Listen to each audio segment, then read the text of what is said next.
When Marcus Chen's credit card was declined at the grocery store while his 6-year-old daughter watched, an elegant stranger stepped forward to pay, but he never imagined she'd soon hold his career in her hands.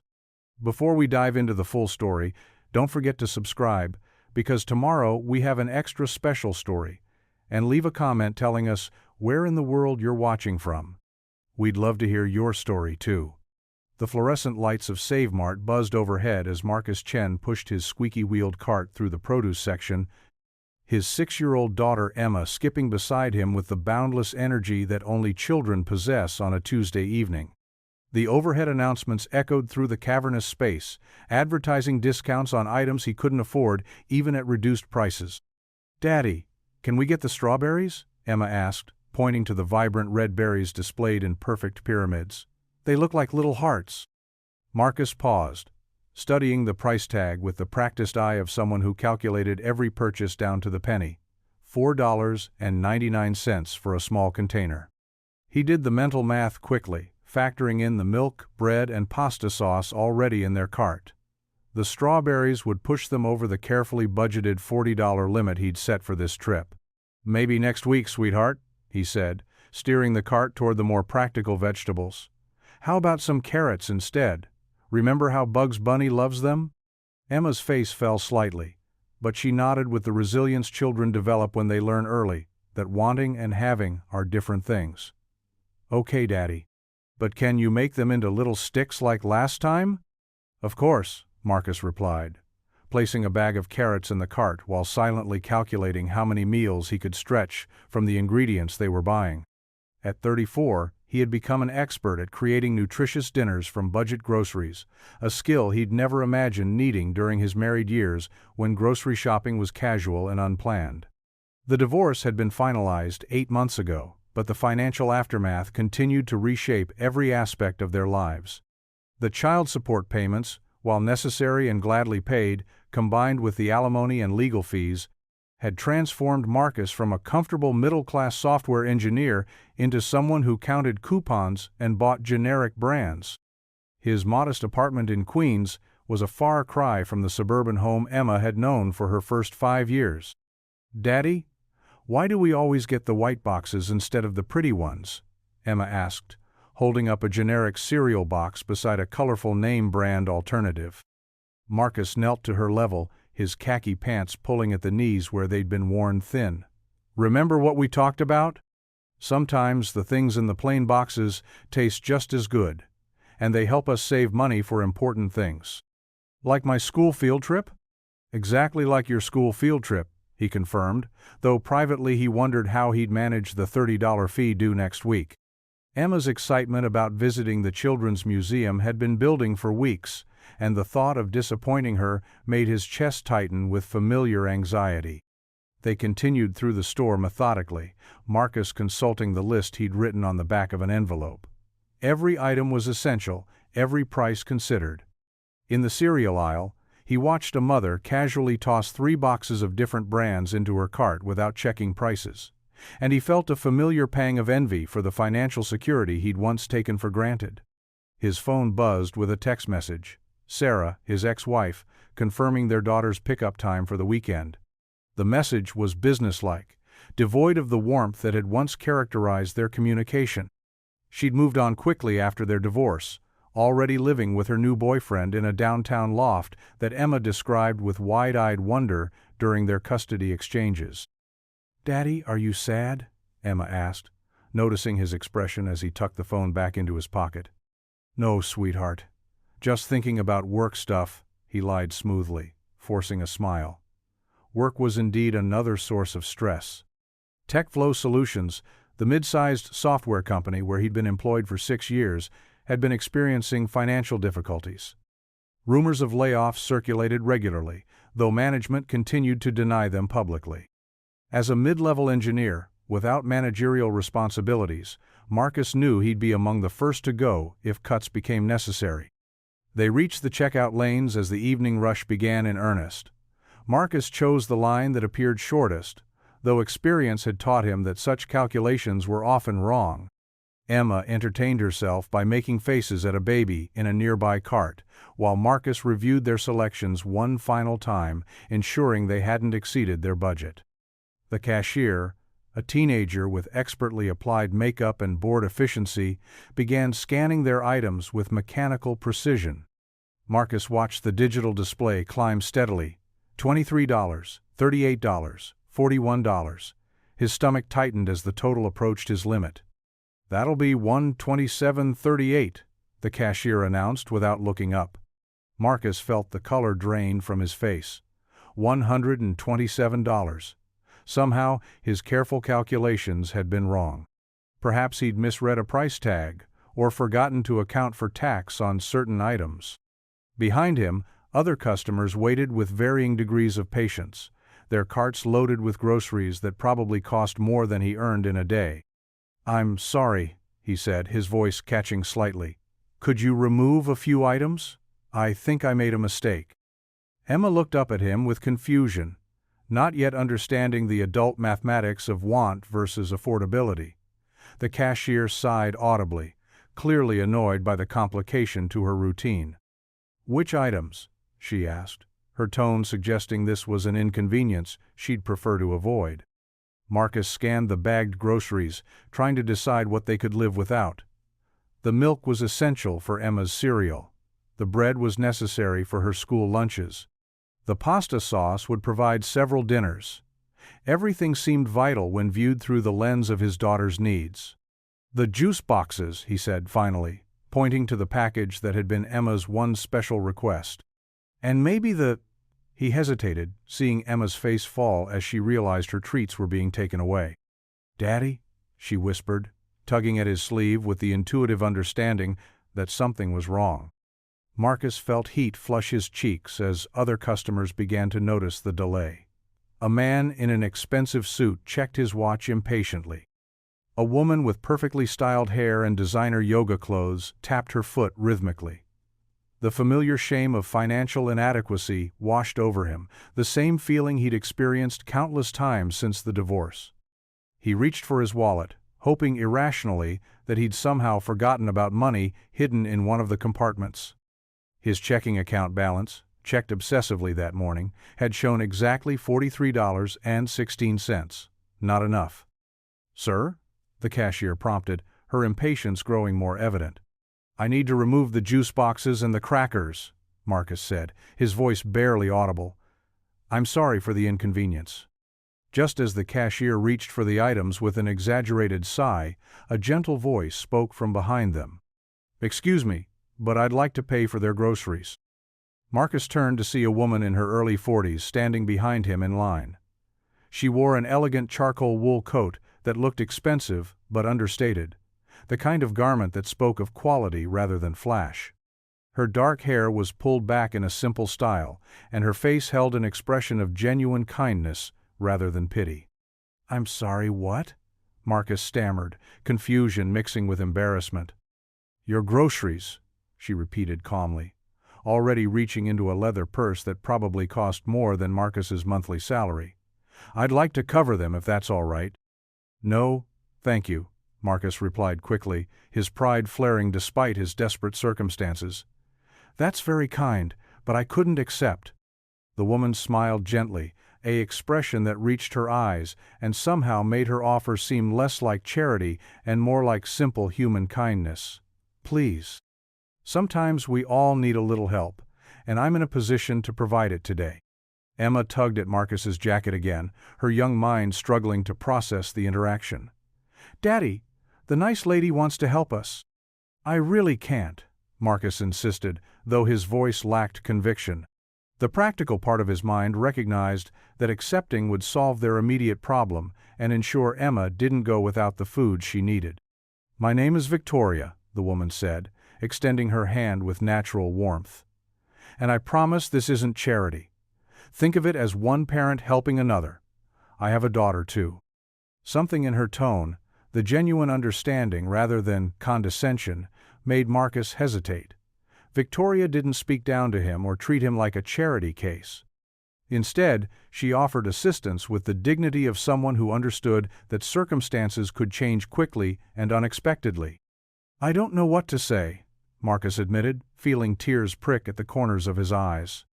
The kindness of a stranger, especially in his moment of vulnerability, threatened to overwhelm his carefully maintained composure. "Say yes," Victoria suggested gently, already handing her credit card to the cashier. "And perhaps someday you'll have the opportunity to help someone else in return." The transaction processed quickly, the cashier's attitude shifting noticeably upon seeing Victoria's platinum card. Within moments, Marcus's groceries were bagged and ready, the total settled by someone whose motivations he couldn't begin to understand. "Thank you," Emma piped up, looking at Victoria with the straightforward appreciation children offer for kindness. "You're really nice." Victoria's smile broadened, revealing perfect teeth and genuine warmth. "You're very welcome, sweetheart. Take good care of your daddy." As they gathered their bags, struggled to find adequate words. "I don't know how to thank you. I'll pay you back. If you could give me your contact information." Victoria shook her head gently. "That's not necessary, really. Just take care of your daughter and yourself." "But I need to repay you," Marcus insisted, his engineer's mind already calculating how long it would take to save enough money to return her kindness. "The only repayment I need is knowing that you'll both be okay," Victoria replied, then turned to address the cashier about her own smaller purchase: a single bottle of wine and a container of gourmet ice cream. Marcus waited near the exit, hoping to speak with her again, but Victoria seemed to have forgotten about their interaction entirely. She completed her transaction with efficient politeness, gathered her single bag, and headed toward the parking lot without another glance in their direction. "Daddy, why are you crying?" Emma asked, as they loaded their groceries into Marcus's aging Honda Civic, a car that had seen better years, but still ran reliably enough to get them where they needed to go. Marcus wiped his eyes quickly, not wanting his daughter to worry. Sometimes people are just really kind, and it makes you feel grateful. "She was pretty," Emma observed, buckling herself into her booster seat. "And she smelled like flowers." As Marcus started the car, he glanced around the parking lot, hoping to catch sight of Victoria and perhaps approach her one more time. He spotted her walking toward a sleek black Mercedes, parked several rows away, moving with the confident stride of someone accustomed to success. Even from a distance, everything about her spoke of a life far removed from his current struggles.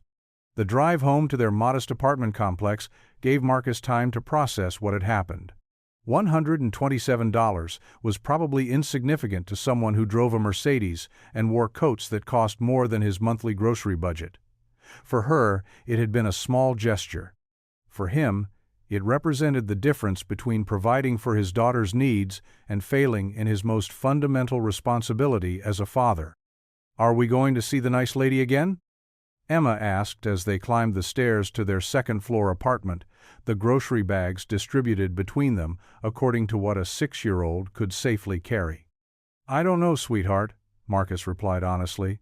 "Sometimes people come into our lives just when we need them, and then they continue on their own paths." Inside their small but clean apartment, Marcus began putting away groceries while Emma settled at the kitchen table with her coloring books. The refrigerator, previously looking sparse and sad, now held enough food for the next week.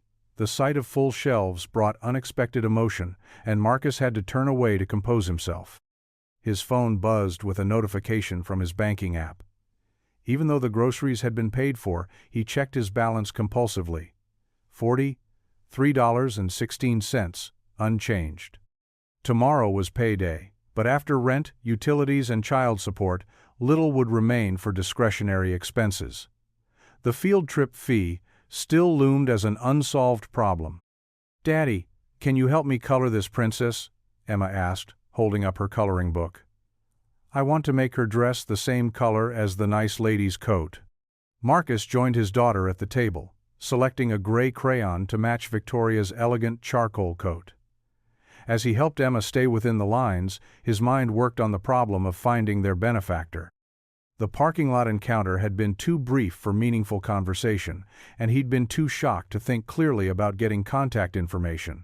He could return to the same grocery store at the same time, hoping she shopped there regularly. He could ask the management if they had any information about frequent customers, though privacy policies would likely prevent them from sharing such details. The Mercedes had been luxury level but not uncommon enough to make tracking it feasible. "Why do you think she helped us?" Marcus asked Emma, curious about his daughter's perspective on the encounter. Emma considered the question with the seriousness children bring to important matters. "Maybe she knows what it's like when your card doesn't work. Or maybe she just wanted to be nice because that's what nice people do." The simplicity of his daughter's wisdom struck Marcus powerfully. Perhaps Victoria's motivations were exactly that straightforward.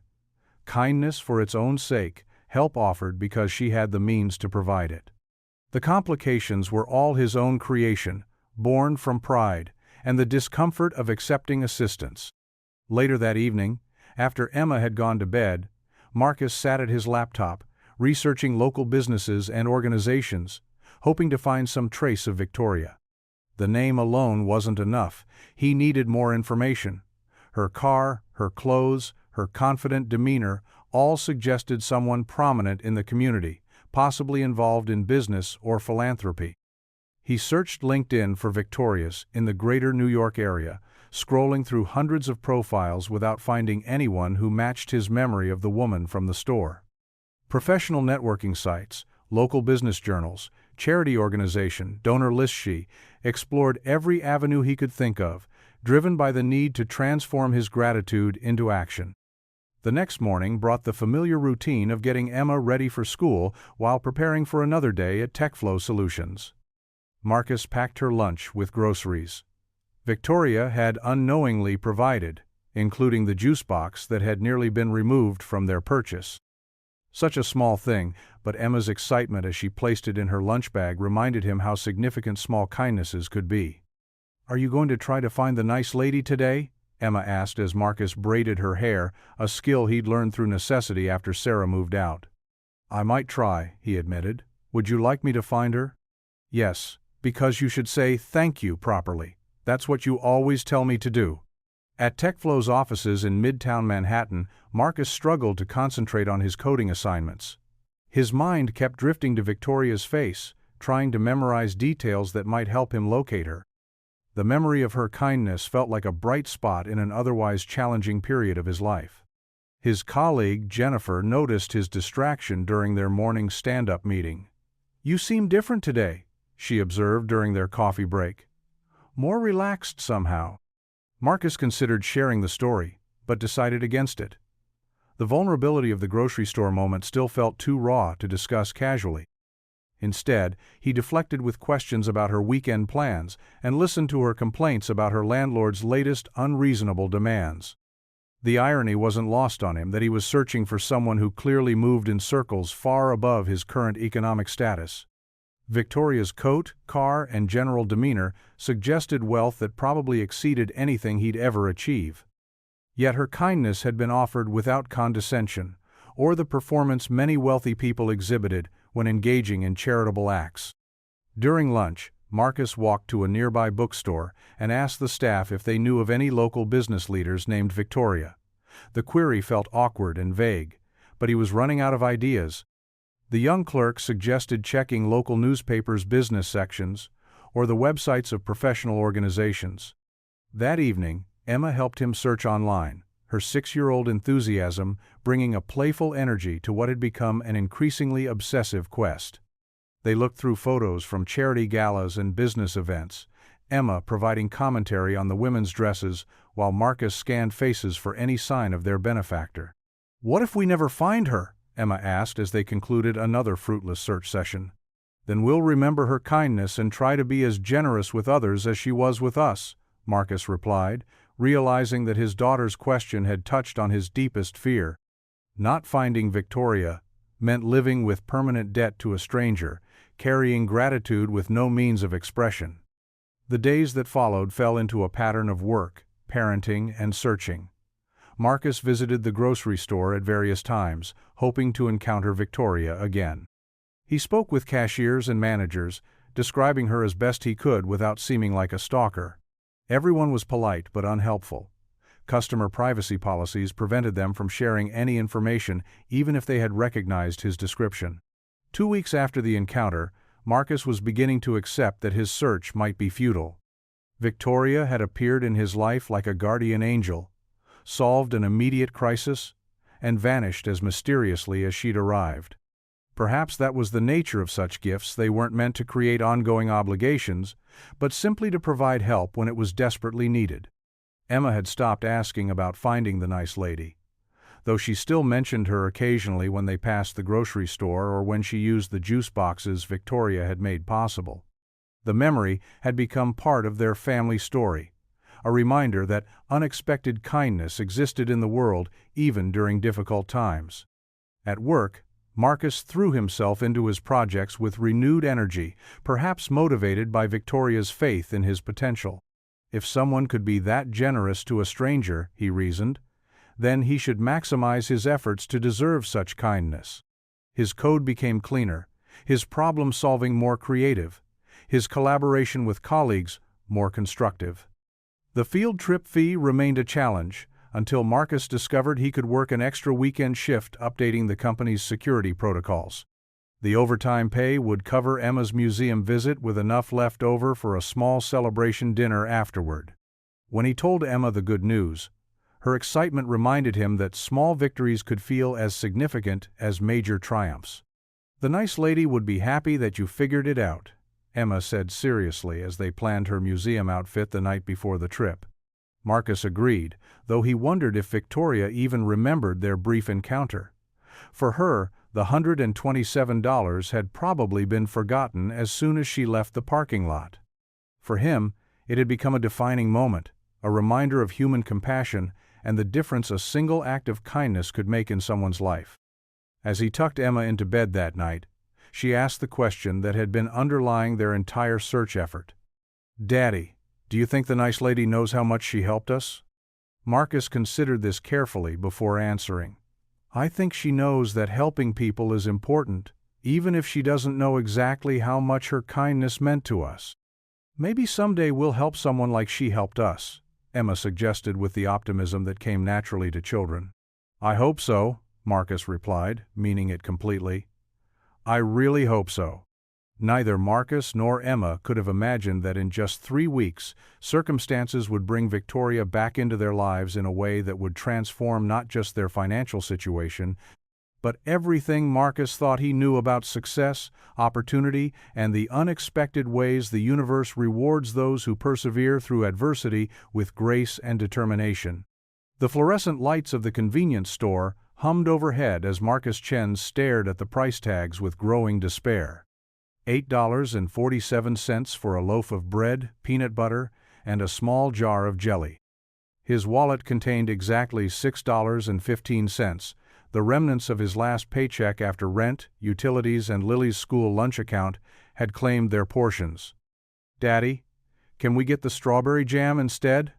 8-year-old Lily tugged at his worn jacket sleeve, her dark eyes bright with hope as she pointed to a jar that cost $2 more than the generic grape jelly he'd been calculating. "It's my favorite, and Mrs. Patterson said strawberries have vitamin C."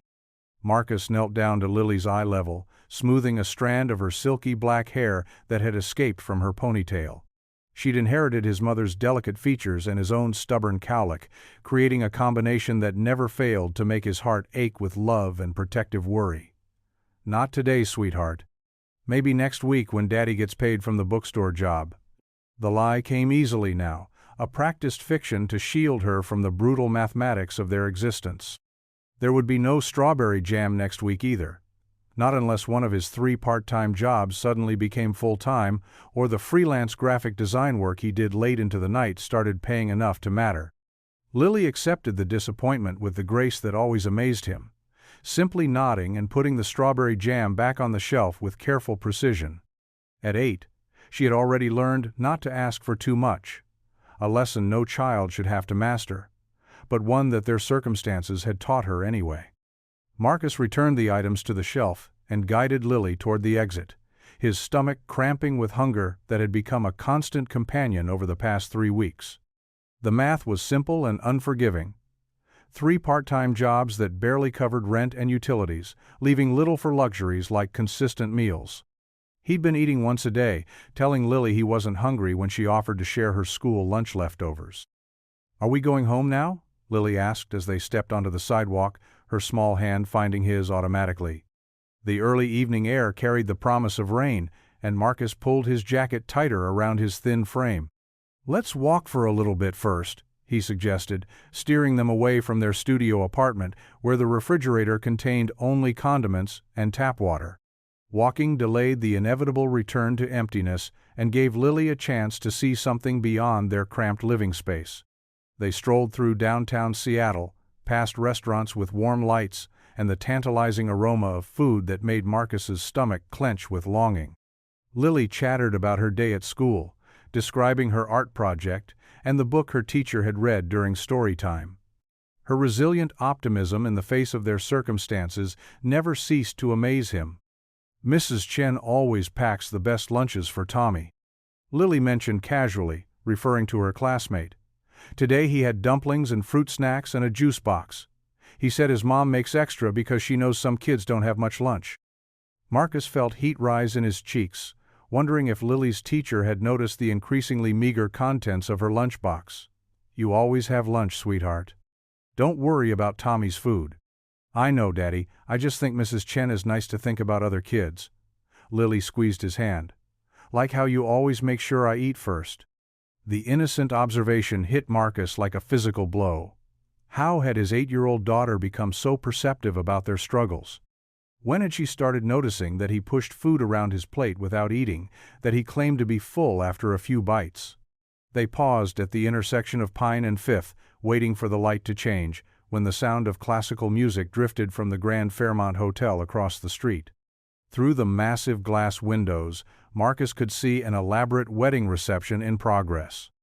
Crystal chandeliers cast warm light over elegantly dressed guests, who moved between cocktail tables laden with hors d'oeuvres and a buffet that seemed to stretch endlessly along one wall. "Wow," Lily breathed, pressing her face against the cool glass of the hotel's exterior window. "Look at all that food, Daddy. And the flowers. It's like a fairy tale." Marcus watched a server carry a tray of what appeared to be salmon canapés and stuffed mushrooms past the window.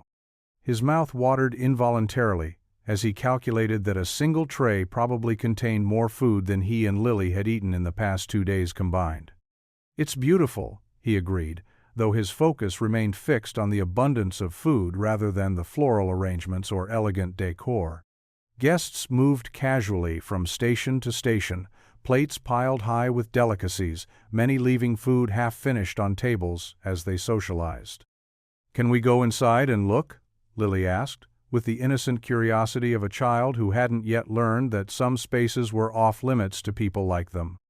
Marcus was about to explain why that wasn't possible when a wedding guest emerged from the hotel, laughing loudly into his phone while loosening his tie. The man propped the side entrance door open with his foot as he continued his conversation, creating a momentary gap in the hotel's carefully maintained barriers.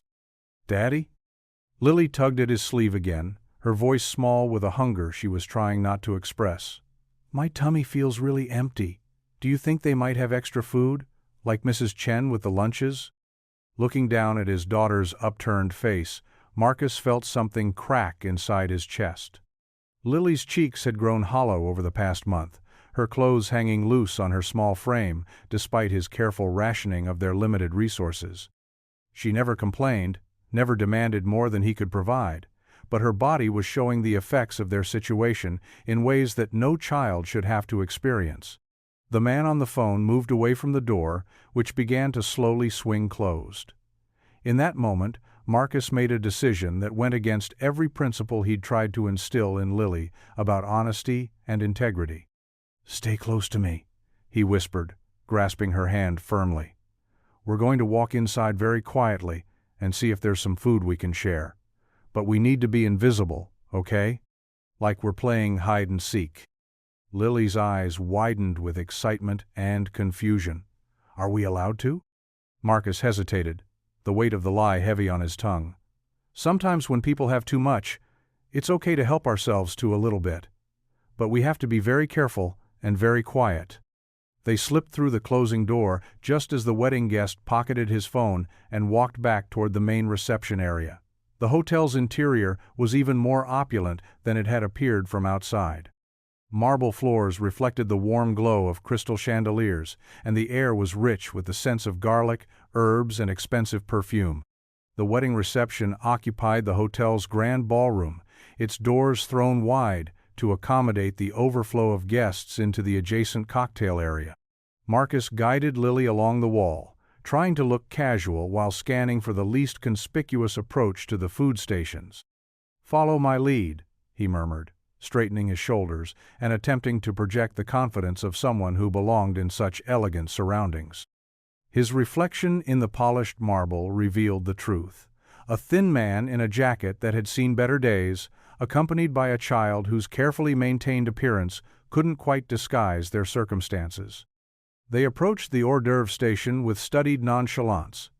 Marcus selected a small plate, his hands trembling slightly as he reached for canapés, topped with what appeared to be crab and avocado. The food was artfully arranged on silver platters, each bite probably costing more than their usual dinner. "Is this real caviar?" Lily whispered, pointing to tiny black pearls garnishing several appetizers. "I think so," Marcus replied, placing a few items on her plate while trying to appear unhurried. "Try this one with the salmon." The first bite was revelation. Marcus had forgotten how food could taste when it wasn't the cheapest option available, when ingredients were fresh and preparations were crafted rather than simply assembled. The salmon melted on his tongue, followed by the bright burst of capers and the richness of real cream cheese. Lily's face lit up with delight as she tasted a stuffed mushroom. "Daddy, this is the best thing ever. It tastes like Christmas and birthday cake had a baby." Her enthusiasm drew a few glances from nearby guests, and Marcus felt sweat begin to bead on his forehead despite the air-conditioned comfort of the hotel. "Quiet your voice, sweetheart," he reminded her gently, steering them toward a corner where they might be less noticeable. A waiter passed with champagne flutes, offering them to anyone within reach. Marcus shook his head politely, but the interaction reminded him how exposed they were. Every moment they remained increased the likelihood of being questioned or recognized as interlopers. "Let's try the main buffet," he suggested, spotting the elaborate spread along the far wall. Carved turkey and glazed ham anchored the display, surrounded by sides that looked like advertisements for gourmet magazines. Roasted vegetables with herbs, wild rice pilaf studded with cranberries, and salads that incorporated ingredients Marcus couldn't identify but which smelled incredible. They joined the buffet line behind an elderly couple discussing their recent Mediterranean cruise. Marcus focused on loading Lily's plate with substantial foods, protein, and vegetables that would provide actual nutrition rather than just taste.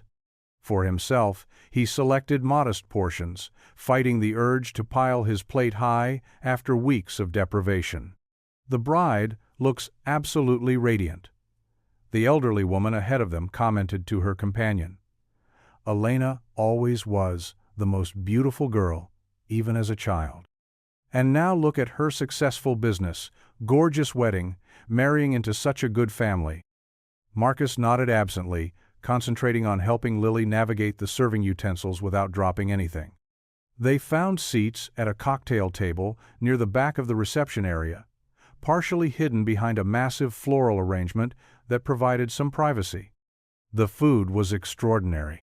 Each bite reminded Marcus of what they'd been missing, not just in terms of nutrition, but in the simple pleasure of flavors that had been carefully crafted rather than hastily assembled from whatever was affordable. Lily ate with the focused intensity of someone making up for lost time, pausing only to smile at him with sauce-stained lips. "This is the best dinner ever, Daddy," she whispered. "Better than McDonald's even." Marcus laughed softly, remembering when McDonald's had been a rare treat rather than an impossible luxury. "I'm glad you like it, sweetheart. Make sure you try the vegetables, too." As they ate, Marcus observed the other guests with growing awareness of how different their situations were. Women wore jewelry that probably cost more than his annual rent. while men sported watches and suits that represented months of his combined salaries. The casual abundance surrounding them, food left half-eaten on plates, champagne glasses, abandoned after a single sip, highlighted the vast gulf between their world and this one. The bride and groom were circulating among the tables, accepting congratulations and posing for photos. Marcus kept his head down, hoping to avoid notice until they could finish eating and slip away undetected. But as the couple moved closer to their section of the reception, he found himself stealing glances at the bride. There was something familiar about her silhouette, the way she moved with confident grace between the tables. Her dress was a work of artivery silk that caught the light as she turned, with delicate beadwork that created patterns like frost on windows. Her dark hair was arranged in an elegant updo that revealed the graceful line of her neck, and even from a distance, her smile seemed genuine rather than performative. "Daddy, look," Lily whispered, tugging at his sleeve. "The bride is so pretty. She looks like a princess." Marcus looked up just as the bride turned in their direction, laughing at something a guest had said. The sound of her laughter hit him like a physical blow, familiar and devastating. When she turned fully toward them, her face illuminated by the warm glow of the chandeliers, Marcus felt the world tilt on its axis. Elena Rodriguez, the woman he had loved with every fiber of his being 10 years ago. The woman whose heart he had broken with his own stupidity and pride. The woman he had never stopped loving, even as he'd convinced himself he'd done the right thing by letting her go. She was more beautiful than his memories, success, and confidence, having added a luminous quality to features he had once traced with reverent fingers in the dim light of their shared apartment.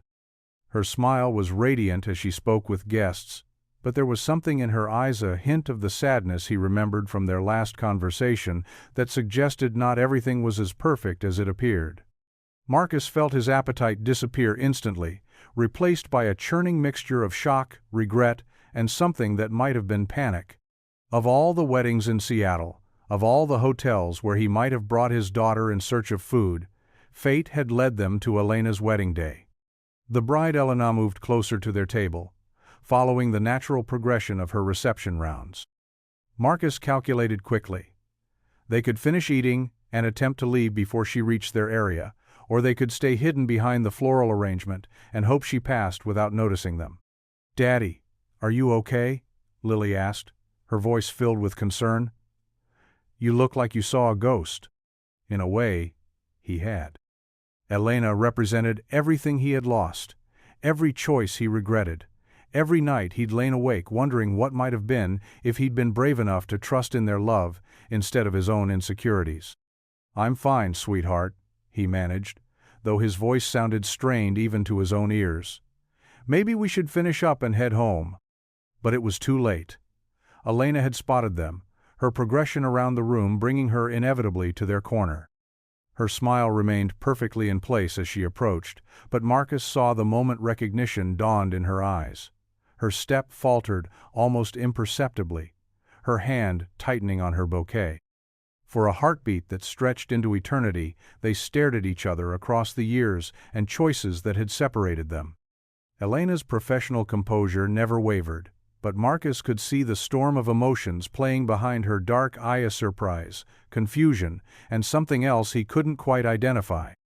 "Hello, Marcus," she said softly, her voice carrying the same warm timbre he remembered from countless conversations that had lasted until dawn. "This is unexpected." Marcus rose from his chair, his napkin falling to the floor as he struggled to find words that could possibly address the magnitude of this moment. 10 years of silence, 10 years of regret, 10 years of wondering what she was doing, and whether she ever thought of him. And now here she was, radiant in her wedding dress, married to someone else. "Elena," he managed, her name feeling both foreign and familiar on his tongue. "Congratulations, you look beautiful, radiant. Like everything I lost and never deserved. You look very happy." The words hung between them, loaded with history and unspoken truths. Around them, the wedding reception continued its cheerful chaos, but Marcus felt as though they existed in a bubble of suspended time where only the two of them and the weight of their shared past mattered. "Daddy," Lily whispered, tugging at his jacket. "Who is the pretty lady?" Elena's gaze dropped to Lily, and Marcus saw something shift in her expression: surprise, giving way to curiosity, and a tenderness that had always been one of her most devastating qualities. "And who is this beautiful girl?" Elena asked, kneeling down to Lily's level with the natural grace that had always made children gravitate toward her. "I'm Lily," his daughter replied with her characteristic directness. "This is my daddy, Marcus. We came to see the pretty wedding, and the food is really, really good. Are you the princess bride?" Elena's laugh was genuine, the sound cutting through Marcus's defenses like a blade. "I am the bride, yes. And what do you think of the party?" "It's like a fairy tale," Lily said earnestly. "Everything is so fancy and pretty. Daddy says sometimes when people have too much, it's okay to share a little bit." Marcus felt heat flood his face at his daughter's innocent revelation of their situation. Elena's eyes flicked up to meet his, and he saw understanding dawn in her expression, not judgment, but a comprehension that made him want to disappear entirely. The mortification was complete. Not only had Elena discovered him crashing her wedding reception, but she now understood that he was so desperate he'd resorted to stealing food to feed his daughter. The successful, confident woman he had once loved was witnessing the depths to which his pride and poor choices had brought him. "Well, Lily," Elena said gently, rising to her full height while keeping her eyes on Marcus, "I think sharing is one of the most important things we can do, and I'm very glad you came to celebrate with us tonight." Her words were gracious, but Marcus could see the questions in her eyes, the concern that had always been her first response to anyone in need. She was processing his appearance, Lily's presence, and the implications of their situation with the quick intelligence he remembered so well. "We should go," Marcus said suddenly, reaching for Lily's hand. "We don't want to take up any more of your time on your special day. Congratulations again." But as he turned to leave, Elena's voice stopped him. "Marcus, wait." The two words carried the weight of everything unfinished between them, everything they had never said, everything that had been lost in pride and fear and the terrible mathematics of young love complicated by different worlds. Marcus turned back slowly, meeting her eyes across the chasm of years and choices that separated them. In that moment, surrounded by the celebration of her new beginning with another man, Elena looked at him with the same expression she'd worn the night he'd walked away from her, hurt, confused, and still somehow hopeful that there might be words that could make everything right. But there were no words that could bridge 10 years and a wedding dress. There was only the devastating reality that sometimes you find what you've lost at exactly the moment when having it back becomes impossible. The memory of Victoria's kindness lingered in Marcus's mind as he sat in his cramped cubicle at TechFlow Solutions the next morning, staring at lines of code that seemed to blur together on his monitor. The fluorescent lighting cast harsh shadows across his desk, illuminating the small framed photo of Emma that served as his primary motivation during difficult workdays. In the picture, she was laughing at a park they could no longer afford to visit regularly, her gap-toothed smile radiating the innocent joy that made every sacrifice worthwhile. His fingers hovered over the keyboard, but his thoughts kept drifting back to the previous evening's encounter. Victoria's graceful intervention had been so seamlessly executed, so devoid of the awkwardness that typically accompanied charitable gestures from strangers.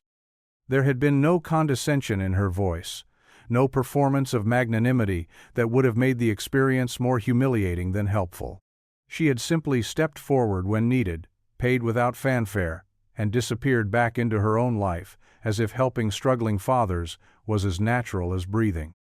The contrast between Victoria's elegant composure and his own fumbling embarrassment made Marcus acutely aware of how far his circumstances had deteriorated since the divorce. 2 years ago, he had been the kind of man who might have offered such assistance to others.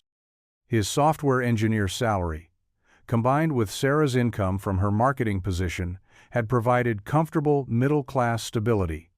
They had owned a modest but pleasant suburban home in Westchester, complete with a small backyard where Emma had learned to ride her bicycle and plant tomatoes in a garden that never quite produced the abundance they had optimistically expected.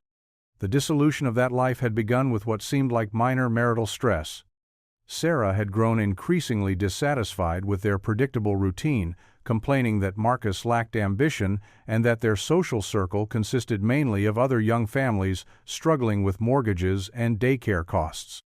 She had begun working later hours, ostensibly to advance her career. But Marcus now understood those extended evenings had provided opportunities to meet people who moved in more affluent circles.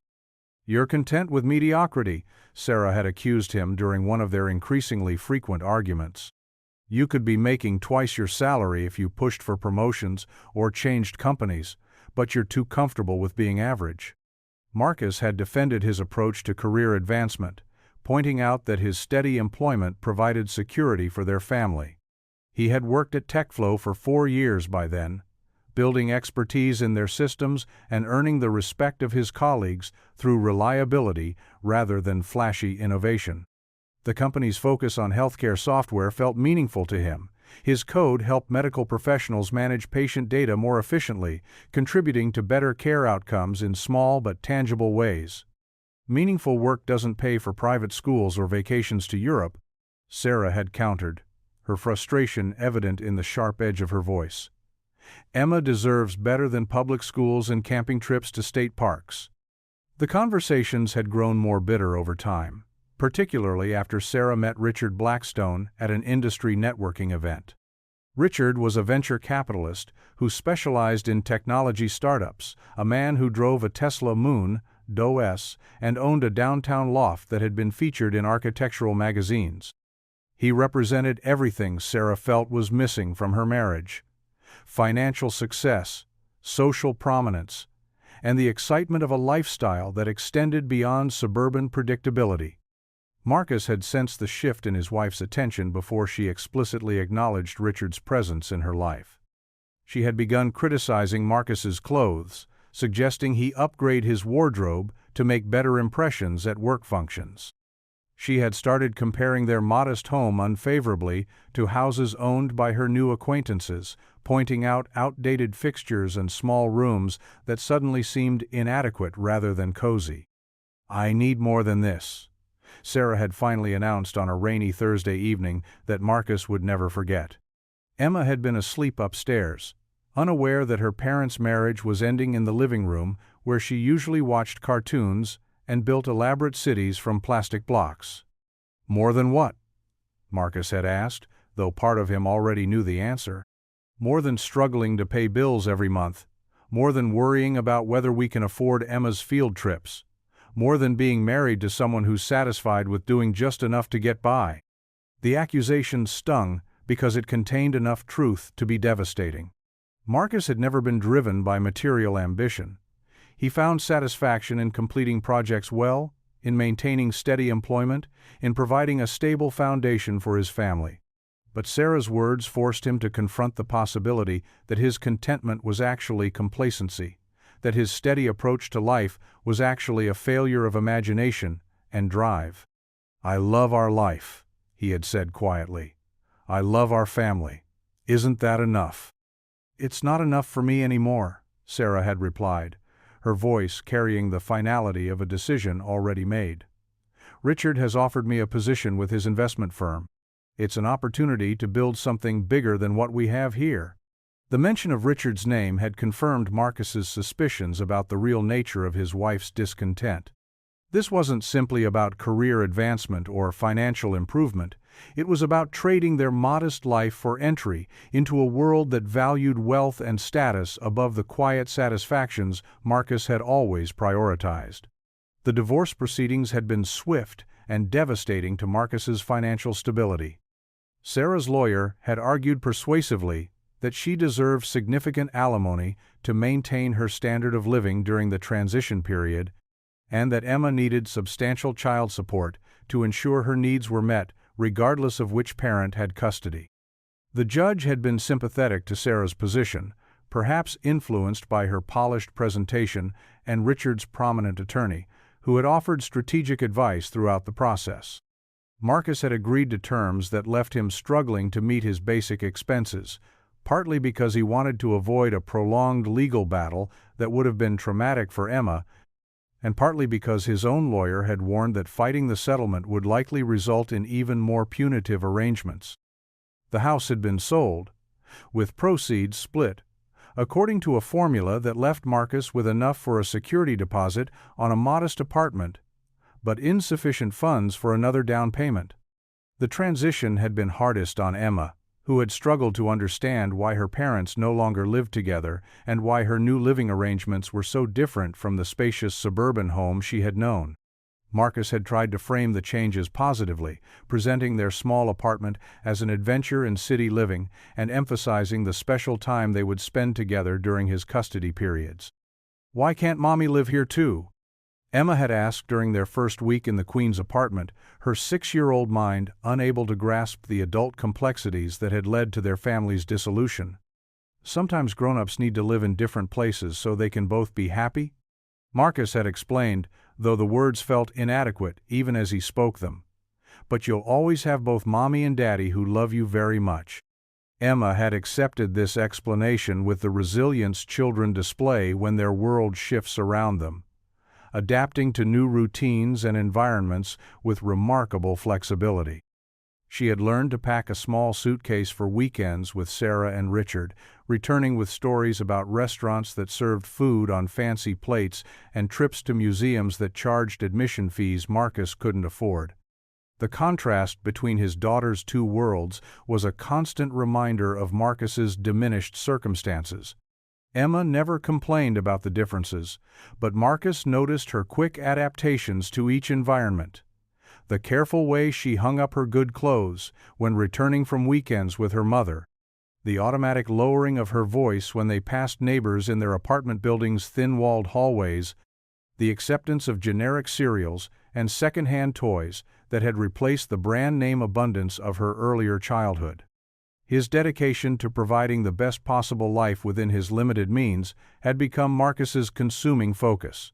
He had learned to prepare elaborate meals from inexpensive ingredients, transforming basic pasta and vegetables into dinners that felt special through creative presentation and enthusiastic storytelling about their nutritional benefits. He had discovered free activities throughout the city, library reading programs, park concerts, community center events that provided entertainment without straining their budget. The grocery store encounter with Victoria had crystallized everything Marcus feared about his adequacy as a provider. The moment when his card was declined had been more than a financial embarrassment. It had felt like a public confirmation of his failure to meet his daughter's most basic needs. Victoria's intervention had saved him from having to explain to Emma why they couldn't afford the juice boxes she had specifically requested, but it had also highlighted the precarious nature of their financial situation. Now, sitting in his cubicle, while reviewing code for TechFlow's latest client project, Marcus found himself replaying every detail of Victoria's behavior. Her refusal to provide contact information hadn't felt evasive or suspicious. Instead, it had seemed like genuine modesty, the behavior of someone who performed kindnesses regularly without seeking recognition or reciprocity. She had handled the entire interaction with the grace of someone accustomed to solving problems efficiently and discreetly. "Chen, you're looking particularly contemplative today," observed Dave Martinez, Marcus's closest colleague and cubicle neighbor. Dave was a senior developer who had been with TechFlow for 8 years. Long enough to survive several rounds of layoffs and restructuring initiatives that had eliminated less essential employees. "Just thinking about a project?" Marcus replied, minimizing the personal email he had been composing to a local television station's community interest segment, hoping they might help him locate Victoria through a feel-good story about urban kindness.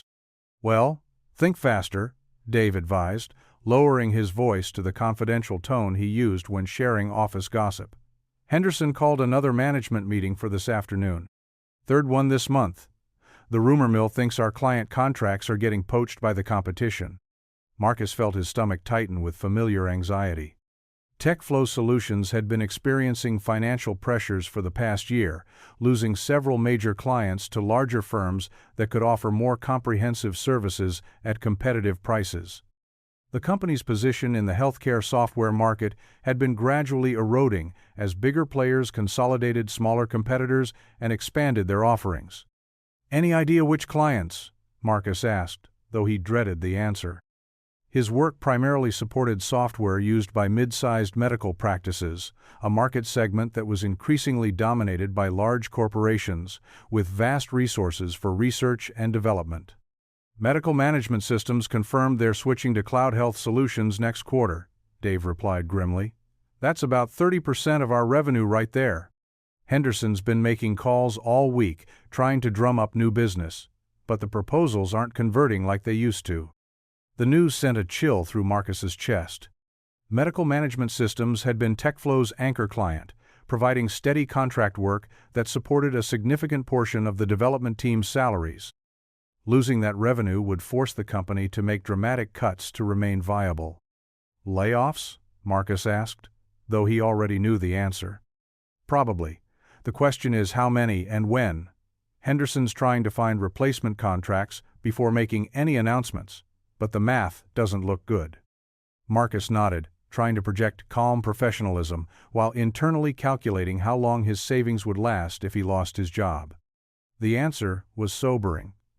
Approximately 6 weeks, assuming no unexpected expenses and strict adherence to their most basic budget. After that, he would need to find emergency assistance or risk defaulting on rent and child support payments.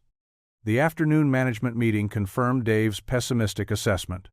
Henderson, TechFlow's founder and CEO, stood before the assembled staff in the small conference room that doubled as their break area, his usually confident demeanor replaced by visible strain. At 55, he had built the company from a 3-person startup into a modest but successful firm serving healthcare providers throughout the Northeast. Recent market pressures had clearly taken their toll on both his business and his personal reserves of optimism.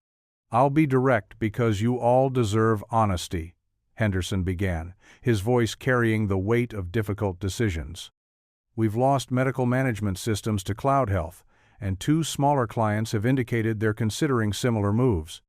This puts us in a challenging financial position that requires immediate action." The room fell silent as employees absorbed the implications. Marcus glanced around at his colleagues, recognizing the same fear in their faces that he felt in his own chest. Most of them had families, mortgages, and financial obligations that depended on their TechFlow salaries. "However," Henderson continued, "I'm not ready to give up on this company or the excellent work we do for our remaining clients. I've been in discussions with several potential new accounts, and there's reason for cautious optimism. We're also exploring the possibility of a strategic partnership or acquisition that could provide the resources we need to compete more effectively." The word acquisition sent mixed signals through the room. For some employees, being purchased by a larger company might mean job security and better benefits. For others, it could signal the elimination of redundant positions and the loss of TechFlow's collaborative culture. "What's the timeline?" asked Jennifer Walsh, the company's lead project manager, voicing the question everyone was thinking. "We have approximately 6 weeks of operating capital at current expenses," Henderson replied with characteristic directness. "If we can secure new contracts or finalize a partnership arrangement within that time frame, we'll maintain our current staffing levels. If not, we'll need to make strategic reductions to extend our operational runway." Marcus did quick mental calculations. 6 weeks matched almost exactly with his personal financial reserves. If TechFlow couldn't find new revenue or a buyer within that period, he would face unemployment just as his own savings were exhausted. The timing felt cosmically unfair, particularly given his recent grocery store humiliation and the kindness Victoria had shown in helping him through that crisis. After the meeting, Marcus returned to his desk with renewed focus on the code he was developing. If TechFlow was going to survive, every team member needed to deliver exceptional work that demonstrated their value to current clients and potential new ones. He threw himself into debugging a complex data integration module, finding satisfaction in solving technical problems, even as larger professional uncertainties loomed over his future. The workday ended with Marcus feeling simultaneously productive and anxious. His code was cleaner and more efficient than it had been in weeks, but the specter of layoffs made every accomplishment feel potentially meaningless. He gathered his belongings and headed for the subway, beginning the commute to Emma's aftercare program with his mind cycling between technical solutions and financial contingencies. Emma was waiting for him in the school's multi-purpose room, her backpack loaded with homework and art projects that would occupy their evening together. She greeted him with the enthusiastic hug that always made his daily challenges feel manageable, wrapping her small arms around his waist with complete trust in his ability to handle whatever adult complications might arise. "How was your day, sweetheart?" Marcus asked as they walked toward the subway station, her hand small and warm in his. "Good. We learned about butterflies in science class. Did you know they taste with their feet?" Marcus smiled at his daughter's excitement about biological facts, remembering his own childhood fascination with how things worked. "I didn't know that.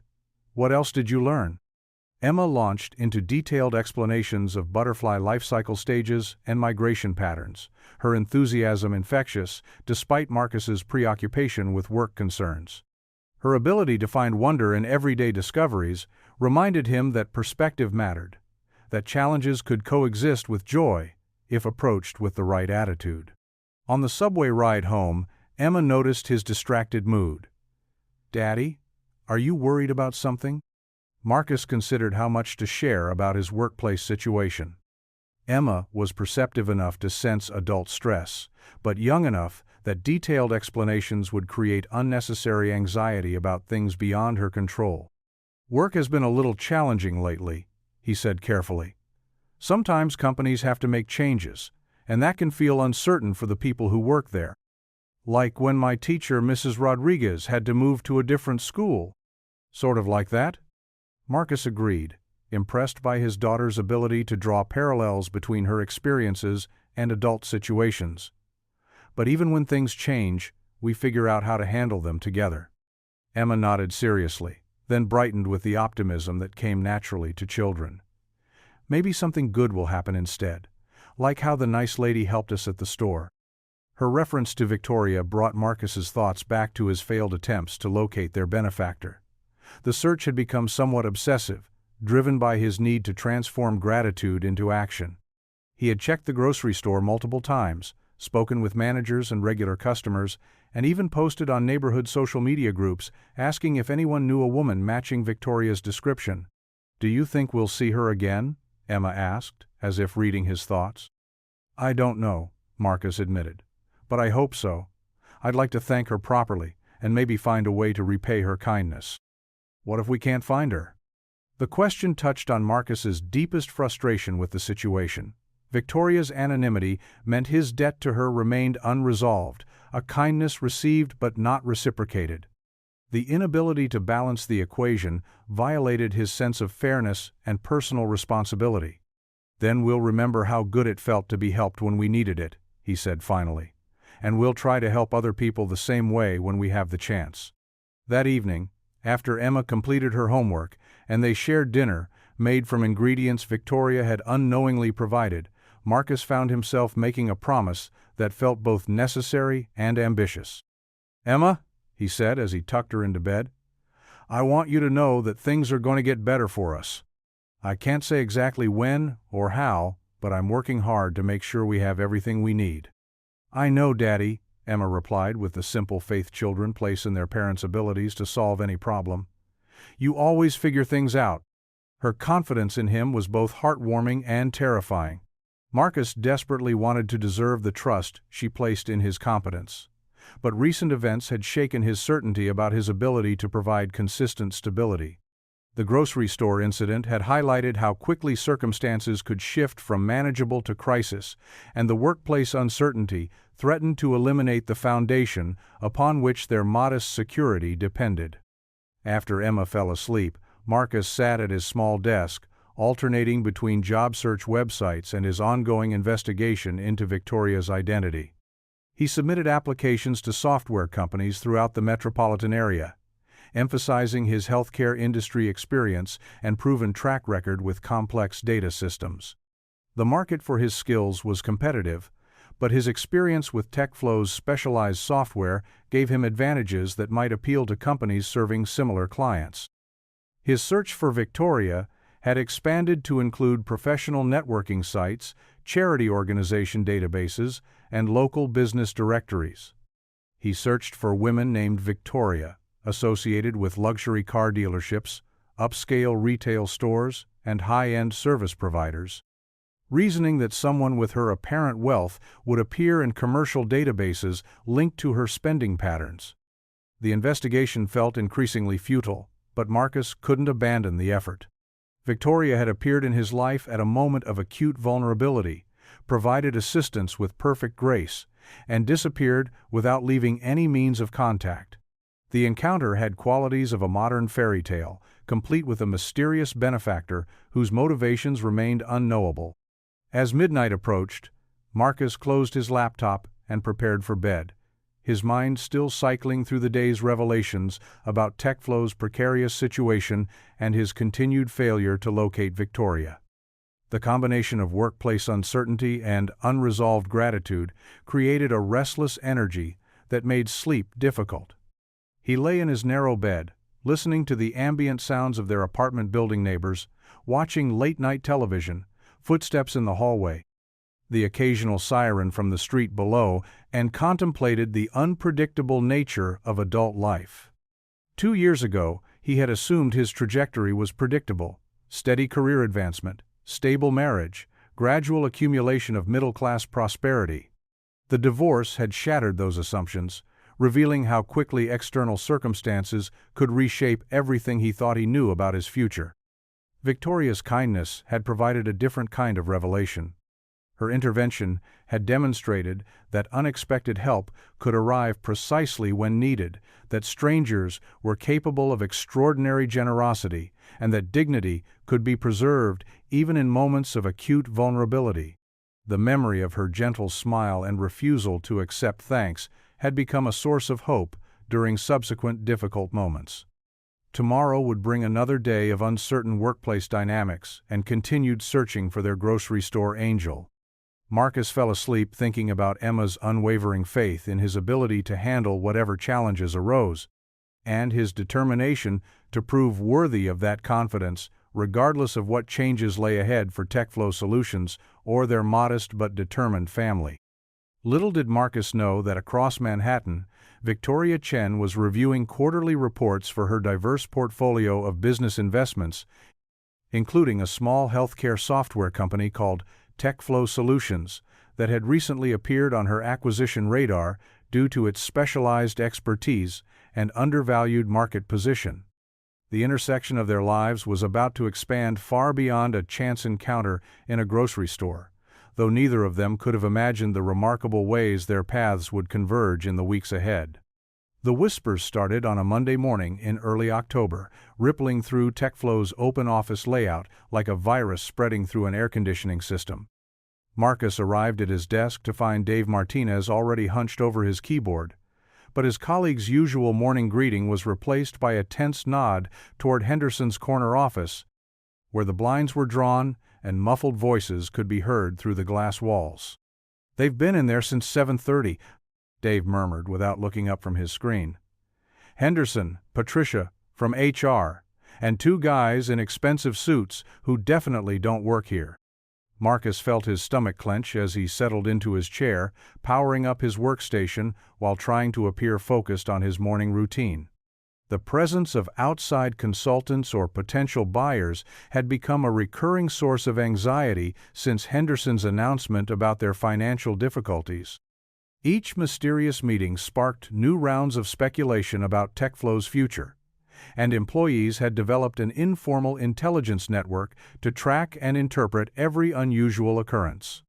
Jennifer Walsh approached their cubicle cluster with 2 cups of coffee, her project manager's instinct for information gathering clearly active.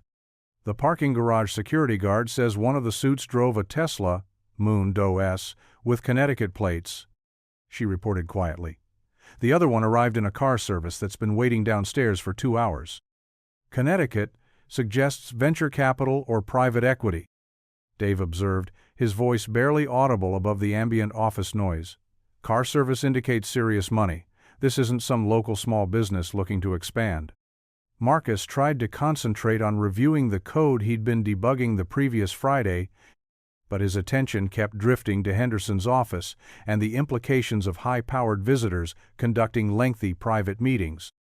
The healthcare software market had been consolidating rapidly, with larger corporations acquiring smaller firms to expand their service offerings and eliminate competition. TechFlow's specialized expertise in medical practice management made them an attractive target, but being acquired could mean anything from job security to complete elimination of redundant positions. His phone buzzed with a text from Sarah confirming Emma's pickup schedule for the weekend. The message included a casual mention of Richard's latest business success, a significant return on investment from a startup acquisition that had made regional business news. The subtext was clear. While Marcus struggled with workplace uncertainty, Sarah's new life continued its upward trajectory of financial achievement and social prominence. The irony of reading about Richard's acquisition success while sitting in an office that might soon be acquired itself was not lost on Marcus. He wondered if his ex-wife and her wealthy boyfriend ever discussed the obvious contrast between their situations, whether Sarah felt vindicated in her decision to leave their modest marriage for a more ambitious partnership. By mid-morning, the visitors had departed, but Henderson remained closeted with Patricia Walsh, the HR director, whose presence usually signaled significant personnel changes. The rest of the staff attempted to maintain normal productivity while covertly monitoring the ongoing private discussions that would likely determine their professional futures. Marcus immersed himself in a complex debugging session, finding temporary refuge in the logical structure of code that behaved predictably according to established rules. Unlike workplace politics or economic uncertainty, software problems had definitive solutions that could be achieved through systematic analysis and careful implementation. The algorithms he was refining would help medical practices manage patient scheduling more efficiently, contributing to better healthcare delivery in small but meaningful ways. "Chen, we need to talk." Henderson's voice cut through Marcus's concentration like a blade. The CEO stood beside his cubicle with an expression that managed to be both serious and reassuring, the look of someone preparing to deliver news that could be interpreted in multiple ways. Marcus followed Henderson to his office, noting the scattered papers and open laptop that suggested a morning of intense negotiations or strategic planning. The blinds were still drawn, creating an atmosphere of confidentiality that made even routine conversations feel momentous. "I wanted to give you a heads up about some developments," Henderson began, settling behind his desk with the weariness of someone who had been making difficult decisions for several hours. "We've been approached by Chen Industries about a potential acquisition.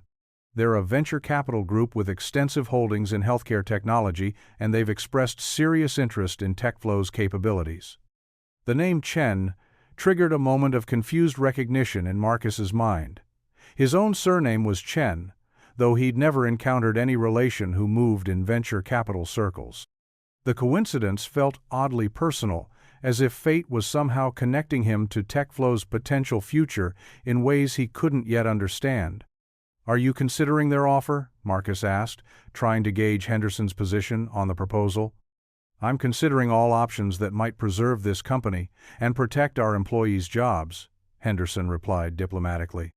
Chen Industries has an impressive track record of acquiring struggling firms and providing the resources they need to grow and succeed. They're not interested in liquidating assets or eliminating redundancies. They want to expand our capabilities and market reach. The reassurance felt genuine, but Marcus had learned to be skeptical of corporate promises during uncertain times. Acquiring companies often made optimistic statements about preserving existing staff, only to implement strategic restructuring once the purchase was finalized. His financial situation couldn't withstand unemployment, regardless of how well-intentioned the new owners might be. "What's the timeline for a decision?" Marcus asked, calculating how his modest savings would last if TechFlow's operations were disrupted during a transition period. "They want to complete due diligence within 3 weeks," Henderson explained. "If everything checks out on both sides, we could have a signed agreement before the end of the month." The good news is that they seem genuinely interested in our healthcare expertise and client relationships. This isn't a fire sale, it's a strategic partnership that could benefit everyone involved." Marcus nodded, though privately he remained concerned about the uncertainty that would dominate the next few weeks. Potential acquisitions created workplace dynamics where productivity and employee morale suffered while everyone focused on speculating about their futures rather than completing current projects. The distraction couldn't have come at a worse time, given the client deadlines they were already struggling to meet. Back at his desk, Marcus found it impossible to concentrate on debugging while processing the implications of Henderson's revelation. An acquisition by Chen Industries could provide the financial stability TechFlow desperately needed, but it would also mean adapting to new management structures, different corporate cultures, and potentially revised job descriptions that might not align with his current skill set. Dave Martinez appeared beside his cubicle with the expression of someone who had been waiting impatiently for inside information. "Well, what's the verdict?" Marcus summarized Henderson's explanation while being careful not to violate any confidentiality expectations. The news of potential acquisition sparked immediate discussions throughout the office, as employees tried to interpret the implications for their individual situations. "Chen Industries is solid," observed Janet Kim, the company's lead systems analyst who made a hobby of researching technology industry trends. "They've acquired 6 healthcare software companies in the past 3 years, and most of their employees stayed on after the transitions. Their approach seems to be providing capital and resources rather than imposing dramatic operational changes." The information was encouraging, but Marcus had learned that corporate acquisitions rarely proceeded as smoothly as initial presentations suggested. Even well-intentioned buyers discovered inefficiencies and redundancies once they gained access to detailed operational information. His position as a mid-level developer without managerial responsibilities made him particularly vulnerable if the new owners decided to streamline their workforce. Lunchtime provided an opportunity to escape the office speculation and focus on his ongoing search for Victoria. Marcus had developed a systematic approach to investigating her identity, visiting locations throughout Manhattan where someone, with her apparent wealth and sophistication, might regularly appear. He had spoken with concierges at upscale hotels, managers at expensive retail stores, and staff at charitable organizations that attracted high-profile donors. Today's destination was the Metropolitan Museum of Art, where Marcus reasoned that Victoria might be a member or frequent visitor based on her cultured demeanor and obvious appreciation for quality. He approached the membership desk with a carefully prepared story about wanting to thank someone who had helped him, providing a detailed description of Victoria's appearance and approximate age. "I'm sorry, but we can't provide information about our members even for such thoughtful purposes," the polished young woman behind the desk explained with practiced diplomacy.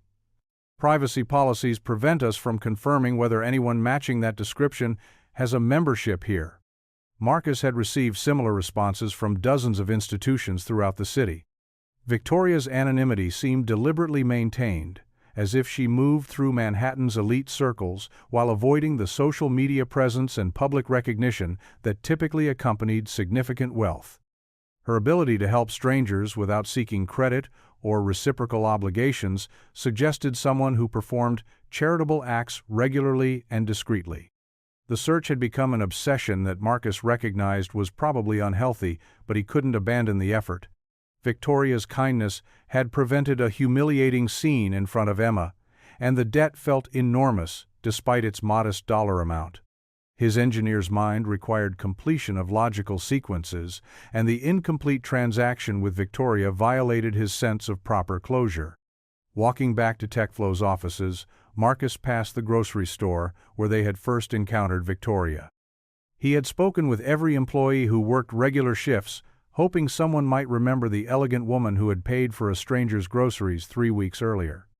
The store manager had been sympathetic but unhelpful, explaining that customer privacy policies prevented him from sharing any information, even if he had recognized Marcus's description. The afternoon brought a crisis that temporarily distracted Marcus from both acquisition anxiety and Victoria-related investigations. Medical Management Systems, TechFlow's largest remaining client, had discovered a data synchronization error that was preventing their scheduling software from properly integrating with patient records. The problem threatened to disrupt appointments for hundreds of patients across multiple clinic locations, and their IT director was demanding immediate resolution. Marcus found himself leading a troubleshooting team that included Dave Martinez and 2 junior developers, working under pressure that felt unprecedented, even by TechFlow's normally demanding standards. The client's threat to terminate their contract if the issue wasn't resolved by the end of the week added urgency that made every hour of debugging feel critical to the company's survival. This is exactly the kind of crisis that could torpedo the acquisition, Dave observed as they worked through their 3rd consecutive hour of code analysis. Chen Industries isn't going to want to inherit a company that's losing its biggest client due to technical failures. The observation added another layer of stress to an already challenging situation. Marcus's job security depended not only on resolving the immediate technical problem, but on ensuring that TechFlow's acquisition proceeded smoothly. Failure on either front could result in unemployment at precisely the moment when his financial reserves were nearly exhausted. By 6 o'clock, the debugging team had identified the source of the synchronization Aurora database schema conflict that had been introduced during a recent security update.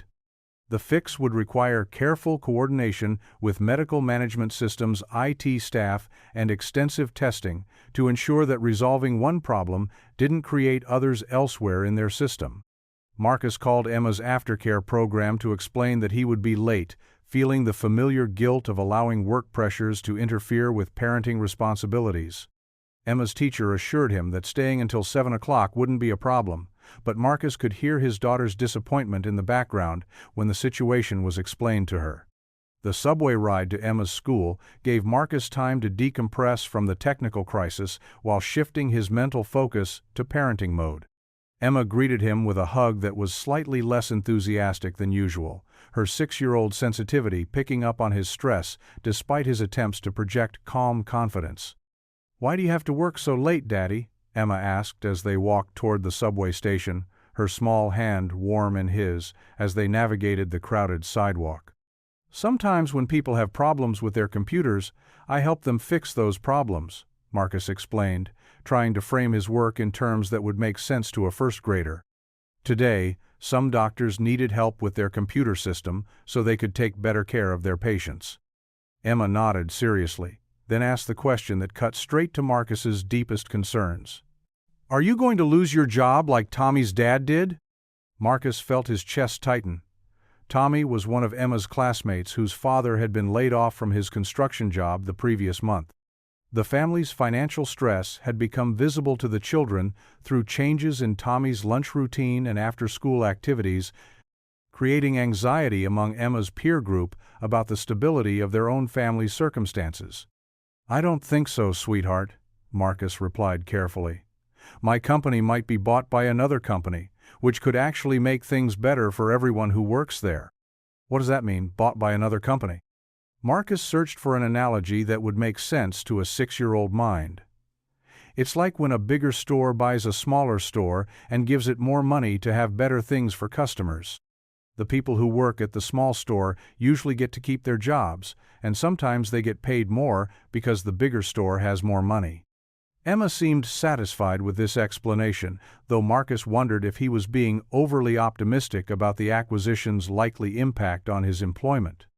Corporate mergers rarely proceeded as smoothly as his simplified analogy suggested, and middle management positions were often eliminated when companies combined operations. Dinner that evening was prepared from ingredients Victoria had unknowingly provided, a reminder of their mysterious benefactor that appeared multiple times daily in their routine. Emma had developed a habit of mentioning "the nice lady" whenever they used items from that grocery trip, treating Victoria's intervention as a continuing presence in their lives, despite her physical absence. "I drew a picture of the nice lady today," Emma announced as Marcus served spaghetti with marinara sauce, one of their reliable, inexpensive meals that could be enhanced with creativity and enthusiastic presentation. Marcus examined the drawing she produced from her backpack, a figure in a dark coat with carefully colored yellow hair and a large smile, standing next to a smaller figure that was clearly Emma herself. The artistic interpretation captured Victoria's kindness more accurately than any photograph could have, depicting her as a guardian angel figure watching over their family. "That's beautiful, sweetheart," Marcus said, meaning it completely. "You really captured how nice she was to us." "Can we put it on the refrigerator?" Emma asked, the standard request for her best artistic efforts. Marcus taped the drawing to their refrigerator door, where it joined Emma's other masterpieces and served as a daily reminder of the kindness they had received and his ongoing obligation to reciprocate. The image would greet him every morning as he prepared Emma's lunch, reinforcing his determination to find Victoria and properly express his gratitude. After dinner, while Emma completed her homework at the kitchen table, Marcus received a phone call that sent his stress levels soaring. Medical Management Systems IT director reported that the database fix had created new problems with their billing integration, threatening to disrupt invoice processing for thousands of patient visits. The cascade of technical failures was exactly the kind of crisis that could destroy client relationships and eliminate any possibility of successful acquisition.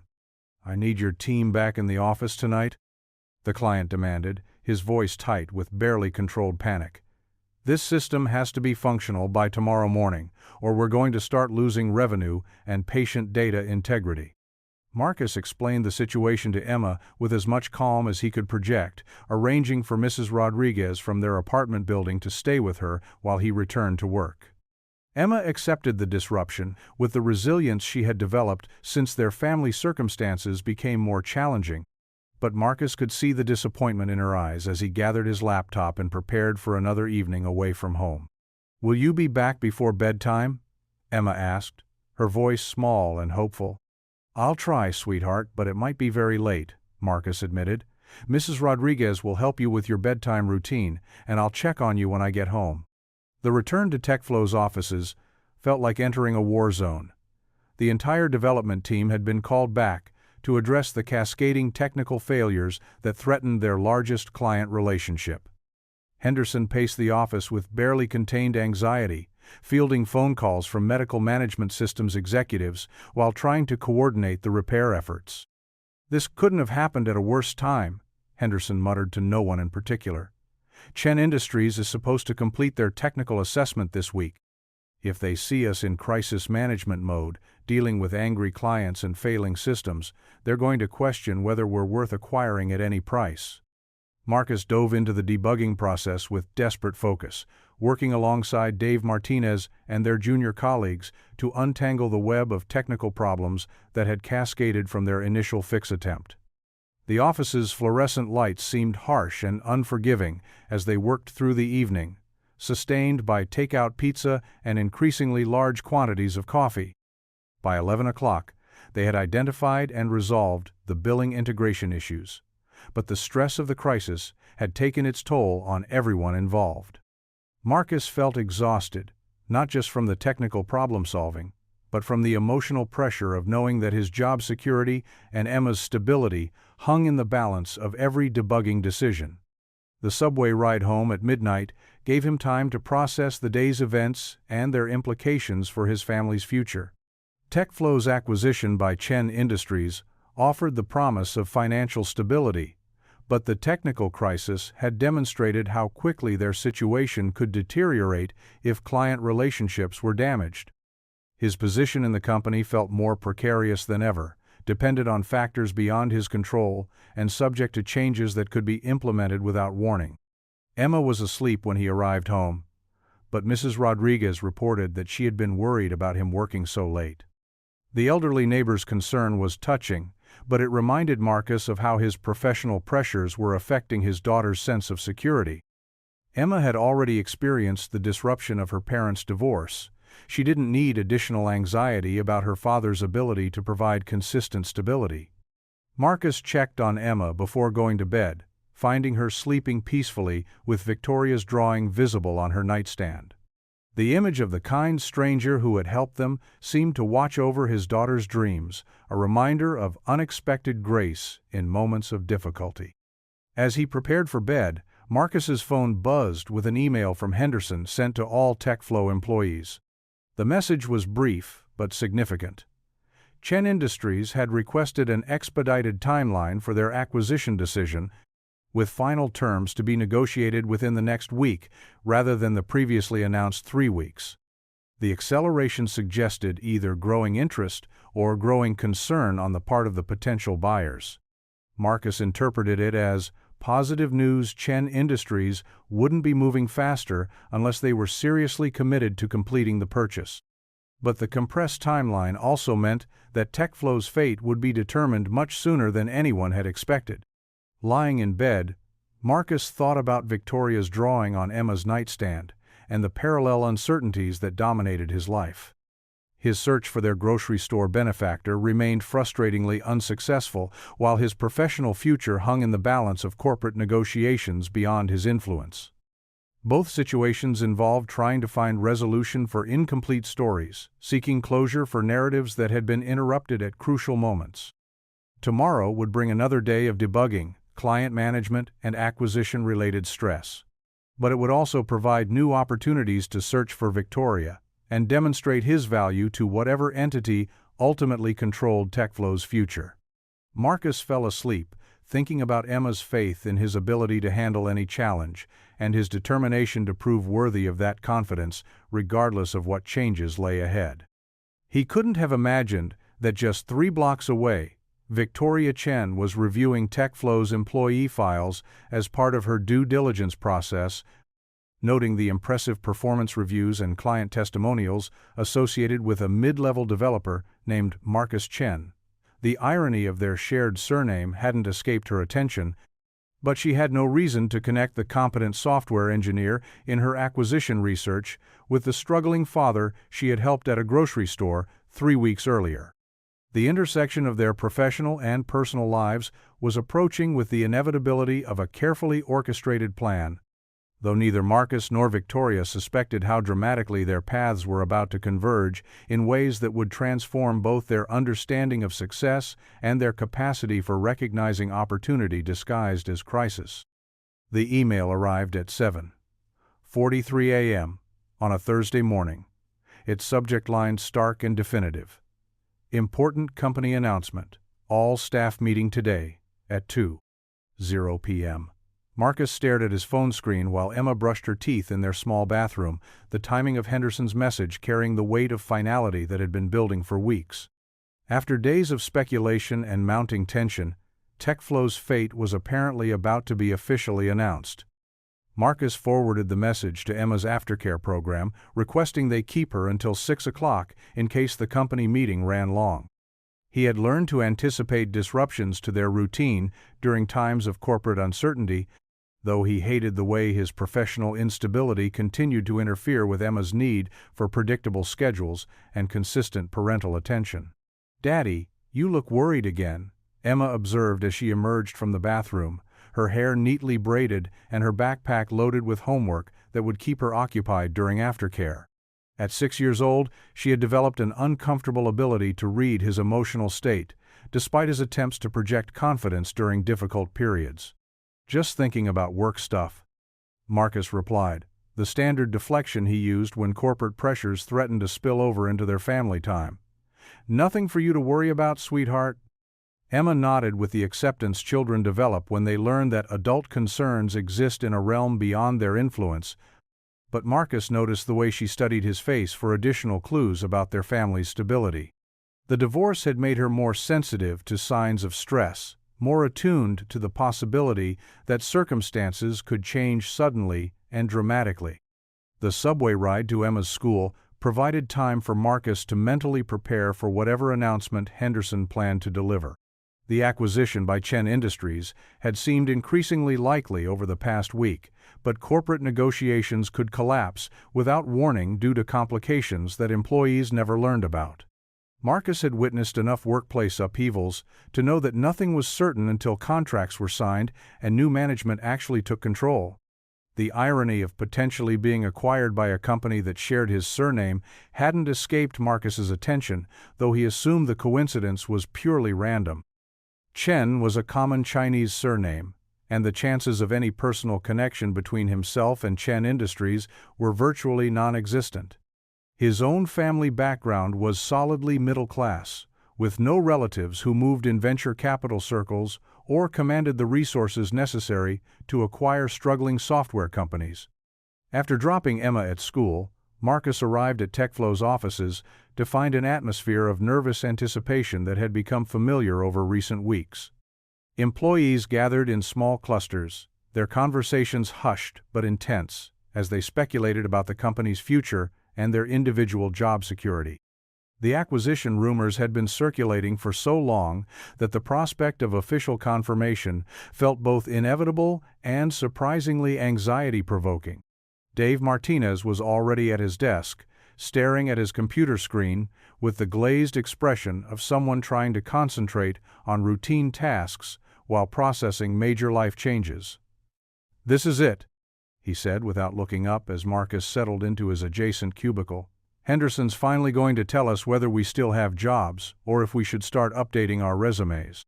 "The acquisition seemed pretty much confirmed last week," Marcus replied, though privately he shared Dave's anxiety about what official announcement might reveal. Corporate acquisitions often contain surprises that hadn't been anticipated during the speculation phase, and employee retention was never guaranteed, regardless of initial promises about preserving existing staff. Jennifer Walsh appeared with coffee and the strained smile she wore during periods of workplace stress. "I heard from Patricia in HR that the new owners are planning to attend today's meeting," she reported, lowering her voice to the conspiratorial tone that had become standard for sharing office intelligence. "Apparently they want to address the staff directly, rather than just sending representatives." The news that Chen Industries executives would be personally present suggested either genuine commitment to maintaining TechFlow's operations or a desire to assess the staff before making decisions about restructuring. Marcus tried to interpret the information optimistically, but experience had taught him that corporate promises made during acquisition announcements often evolved significantly once new management gained access to detailed operational data. The morning passed slowly, with productivity suffering as employees alternated between attempting normal work routines and speculating about the afternoon's revelations.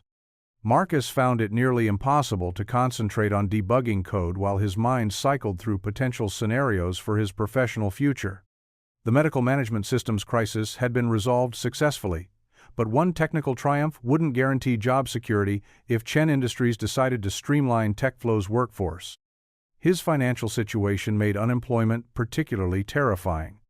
The divorce settlement and child support obligations had eliminated most of his discretionary income, leaving him with savings that would last approximately 6 weeks if he lost his salary. The apartment lease, Emma's aftercare program, and basic living expenses consumed his entire paycheck with minimal buffer for unexpected costs or gaps in employment. During lunch, Marcus continued his systematic search for Victoria, visiting a upscale boutique clothing store in Midtown that catered to professional women with substantial disposable income. His approach had become refined through weeks of practice. He presented himself as someone hoping to thank a good Samaritan who had helped during a difficult moment, providing Victoria's description with enough detail to be memorable without seeming stalker-like. "I wish I could help," the store manager said after listening to Marcus's carefully prepared explanation. "That kind of kindness is rare, and it's lovely that you want to express proper gratitude. But we have strict policies about customer privacy, even for such thoughtful purposes." The response was identical to dozens of others Marcus had received from businesses throughout Manhattan. Victoria's anonymity seemed professionally maintained, as if she moved through the city's elite commercial spaces while avoiding the digital footprints and social connections that typically accompanied significant wealth. Her ability to help strangers without seeking recognition suggested someone who performed charitable acts regularly and deliberately remained invisible. Walking back to TechFlow's offices, Marcus passed the neighborhood where Victoria had been driving when they first encountered her at the grocery store. He had canvassed the area multiple times, speaking with shop owners and building concierges who might remember an elegant woman in an expensive Mercedes. The investigations had yielded nothing concrete, but Marcus couldn't abandon the effort despite its apparent futility. The search had become psychologically necessary rather than practically rational. Victoria's intervention had prevented a humiliating scene in front of Emma while demonstrating that unexpected kindness existed during their family's most challenging period. The inability to reciprocate her generosity violated Marcus's sense of justice and personal responsibility, creating an incomplete equation that demanded resolution. At 1:45 p.m., TechFlow's employees gathered in the main conference room, which had been expanded by removing modular walls to accommodate the entire staff. Henderson stood at the front with two individuals Marcus didn't recognize. A distinguished-looking man in his 50s wearing an impeccably tailored suit, and a woman whose presence commanded immediate attention despite her understated professional attire. Marcus found himself studying the woman with the analytical focus he typically reserved for debugging complex code problems. She appeared to be in her early 40s, with dark hair pulled back in an elegant style that suggested both authority and approachability. Her charcoal business suit was clearly expensive but not ostentatious, the kind of garment that spoke of quality rather than flash. Something about her posture and the way she surveyed the assembled employees suggested someone accustomed to making important decisions while remaining sensitive to their impact on others. A strange sense of familiarity tugged at Marcus's consciousness, though he was certain he had never encountered this woman in any professional context. Perhaps she reminded him of someone from his college years, or a former colleague whose name he couldn't quite recall. The feeling was persistent, but maddeningly vague, like trying to remember a dream that dissolved upon examination. Henderson called for attention, his voice carrying a mixture of nervousness and relief that suggested the acquisition negotiations had concluded successfully. Thank you all for gathering on short notice. As you know, we've been exploring strategic partnerships to ensure TechFlow's continued growth and success. I'm pleased to announce that we've reached an agreement with Chen Industries for a complete acquisition that will provide the resources and support we need to expand our market position. Polite applause rippled through the room, though Marcus noticed that most employees were studying the Chen Industries representatives rather than celebrating. Job security remained uncertain until the new owners explicitly addressed staffing plans and operational changes they intended to implement. I'd like to introduce Michael Chen, Chief Operating Officer of Chen Industries, Henderson continued, gesturing toward the distinguished man who stepped forward with the confident bearing of someone accustomed to addressing corporate audiences. And Victoria Chen, founder and CEO of Chen Industries, who will be taking direct oversight of TechFlow's integration into our healthcare technology portfolio. The woman stepped forward, and Marcus felt his breath catch in his throat as recognition exploded across his consciousness like a physical blow. The elegant posture, the intelligent eyes, the understated confidence, this was Victoria from the grocery store, the mysterious benefactor whose kindness had saved him from humiliation 3 weeks earlier. Marcus gripped the edge of his chair as the room seemed to tilt around him. Victoria Chen, the woman who had quietly paid for his groceries while refusing to provide contact information, was the CEO of Chen Industries. The stranger who had demonstrated such grace during his moment of financial crisis was now his new boss, the person who would determine his professional future and, by extension, his ability to provide for Emma. The irony was so perfect it felt scripted by a malevolent universe. Marcus had spent weeks searching Manhattan for this woman, hoping to repay her kindness and express proper gratitude, only to discover that she controlled the company that employed him. The power dynamic was so skewed it made his previous embarrassment seem trivial by comparison. Victoria Chen began speaking about Chen Industries' vision for TechFlow's future, her voice carrying the same gentle authority Marcus remembered from their grocery store encounter. She outlined plans for expanded client services, increased research and development funding, and strategic partnerships that would position the company for significant growth in the healthcare technology sector. We chose to acquire TechFlow not despite its current challenges, but because of the exceptional talent and specialized expertise represented in this room, Victoria continued, her gaze sweeping across the assembled employees with what appeared to be genuine appreciation. Our goal is to provide the resources and support you need to achieve your full potential while serving clients who depend on your innovative solutions. Marcus tried to focus on Victoria's presentation, but his mind was reeling from the implications of their revealed connection. Did she recognize him? Had she made the connection between the struggling father from the grocery store and the software engineer listed in TechFlow's employee files? Her professional demeanor gave no indication of personal recognition, but Marcus wondered if she was simply maintaining appropriate boundaries during a corporate announcement. The transition will be gradual and collaborative, Victoria explained, addressing the unspoken concerns about layoffs and operational disruptions. We're committed to retaining the talent and expertise that make TechFlow valuable. Our experience with previous acquisitions has taught us that success depends on supporting existing teams rather than imposing dramatic changes that disrupt proven capabilities. The reassurance about job security should have been Marcus's primary concern, but he found himself unable to concentrate on anything beyond the surreal nature of his situation. The woman he had been desperately searching for was standing 10 feet away, discussing his professional future with the same calm competence she had displayed while helping a stranger buy groceries. During the question and answer session that followed Victoria's presentation, Marcus remained silent despite his burning desire to acknowledge their previous encounter. The public nature of the meeting made any personal revelation inappropriate, but the weight of their shared secret felt overwhelming.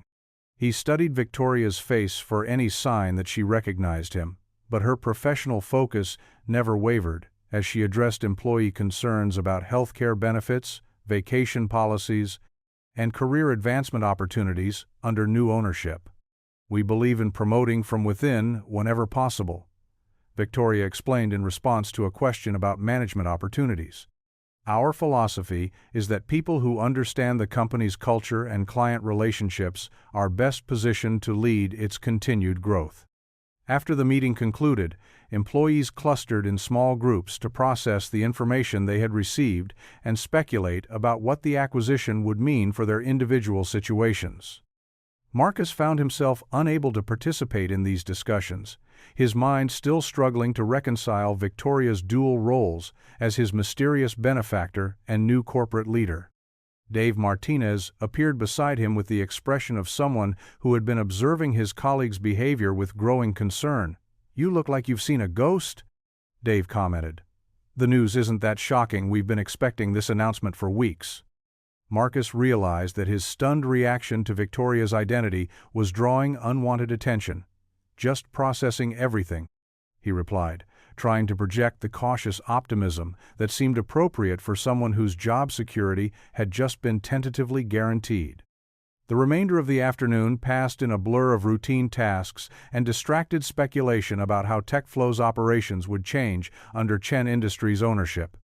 Marcus attempted to concentrate on his programming assignments, but his attention kept drifting to questions about when and how he might appropriately acknowledge his previous encounter with Victoria Chen. The ethical implications were complex and unprecedented. Should he approach her privately to express gratitude for her grocery store kindness? Would such a gesture be welcomed, or would it create uncomfortable complications for their new professional relationship? Marcus had no framework for navigating the intersection of personal debt and corporate hierarchy, particularly when the debt involved such intimate financial embarrassment. At 5 o'clock, as employees began preparing to leave for the day, Marcus noticed Victoria Chen moving through the office, stopping to speak individually with various team members. Her approach was warm but professional, clearly designed to establish personal connections while maintaining appropriate boundaries. The conversations appeared focused on each employee's role and contributions rather than on the broader strategic implications of the acquisition. Marcus watched from his cubicle as Victoria approached his section of the office, speaking briefly with Jennifer Walsh about project management responsibilities and with Dave Martinez about system architecture challenges. The moment of personal contact was approaching with the inevitability of a carefully orchestrated dramatic climax. "Marcus Chen," Victoria said as she reached his desk, extending her hand with the same natural warmth he remembered from their grocery store encounter. "I've been looking forward to meeting you. Your performance reviews and client testimonials are particularly impressive." Marcus stood to shake her hand, acutely aware that this moment would either acknowledge their previous connection or establish their relationship on purely professional grounds. Victoria's expression was pleasant, but gave no indication that she recognized him as anyone other than a valued employee she was meeting for the first time. "Thank you, Miss Chen," Marcus replied, studying her face for any hint of recognition. "I'm pleased to be part of TechFlow's future with Chen Industries." "Please, call me Victoria," she said with a smile that seemed genuinely warm rather than merely polite. "I understand you've been instrumental in resolving some challenging technical issues with medical management systems. That kind of problem-solving ability is exactly what we value in our healthcare technology teams." The conversation proceeded along strictly professional lines, with Victoria asking about Marcus's background, his experience with healthcare software, and his perspective on TechFlow's client relationships. There was no acknowledgement of their previous encounter, no sign that she connected him with the struggling father she had helped 3 weeks earlier. Marcus began to wonder if Victoria's kindness to strangers was so routine that she genuinely didn't remember their grocery store interaction.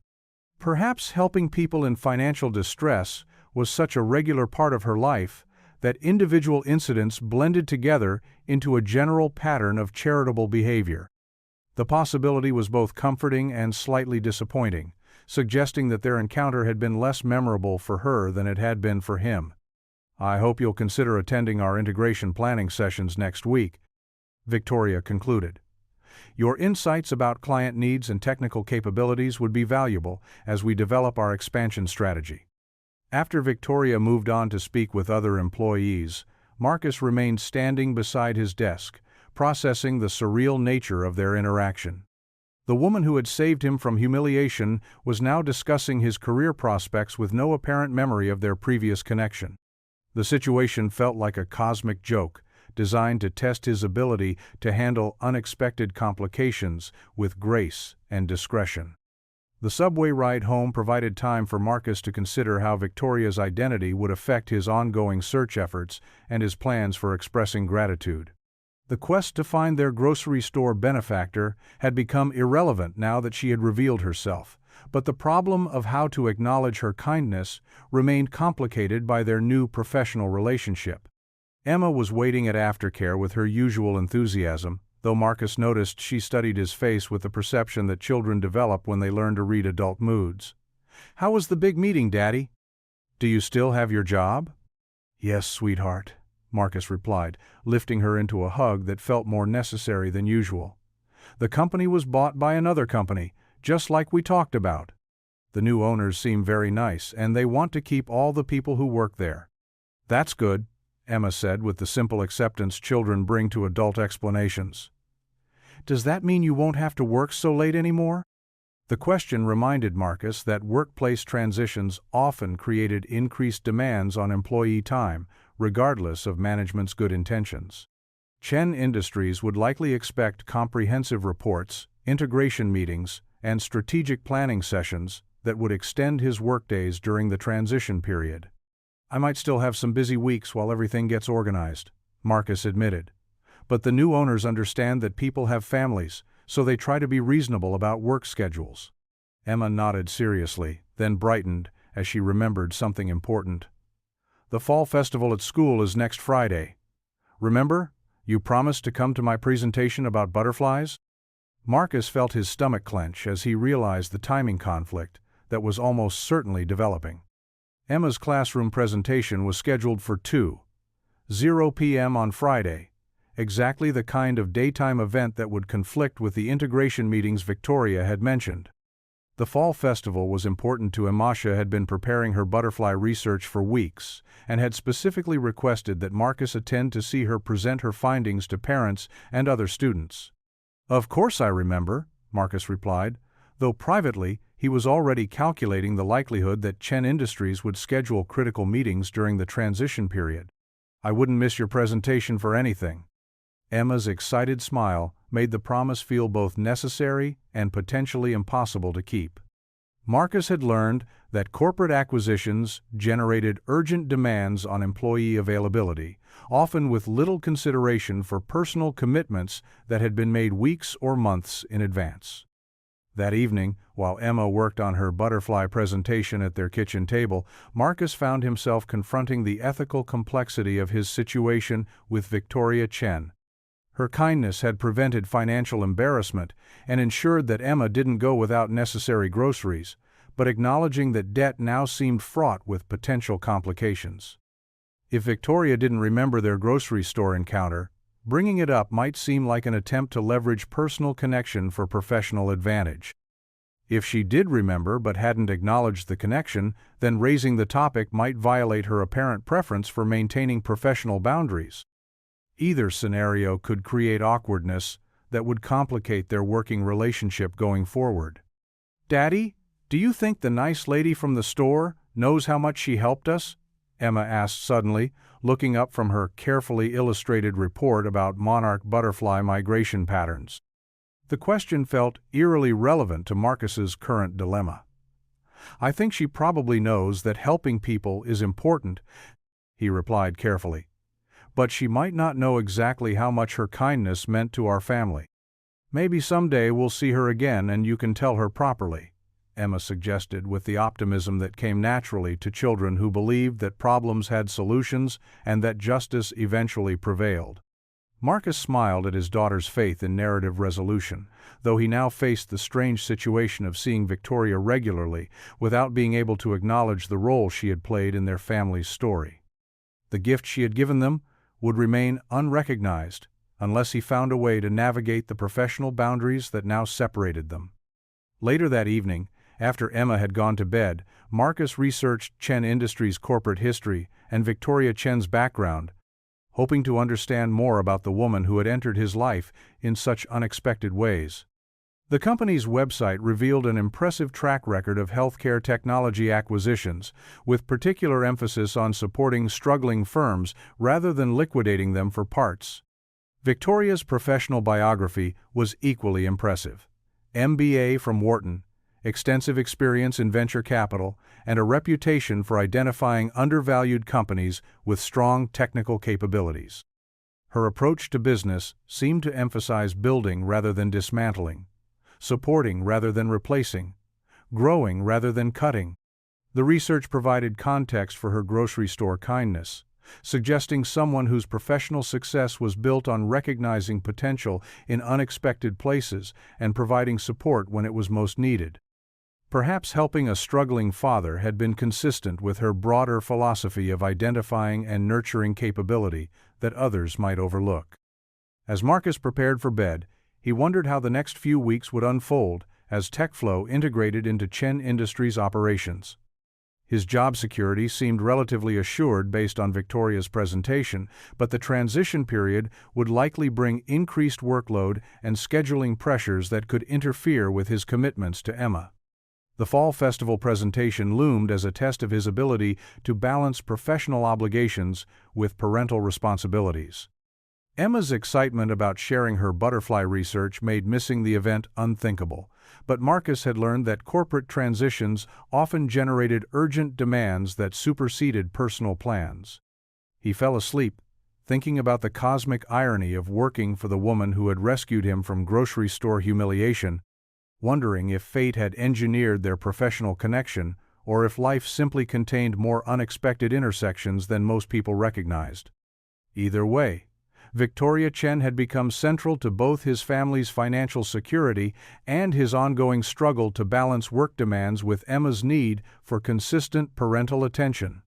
Tomorrow would bring new challenges as Chen Industries began implementing their integration plans, but tonight Marcus allowed himself to feel cautiously optimistic about TechFlow's future and his own prospects within the company.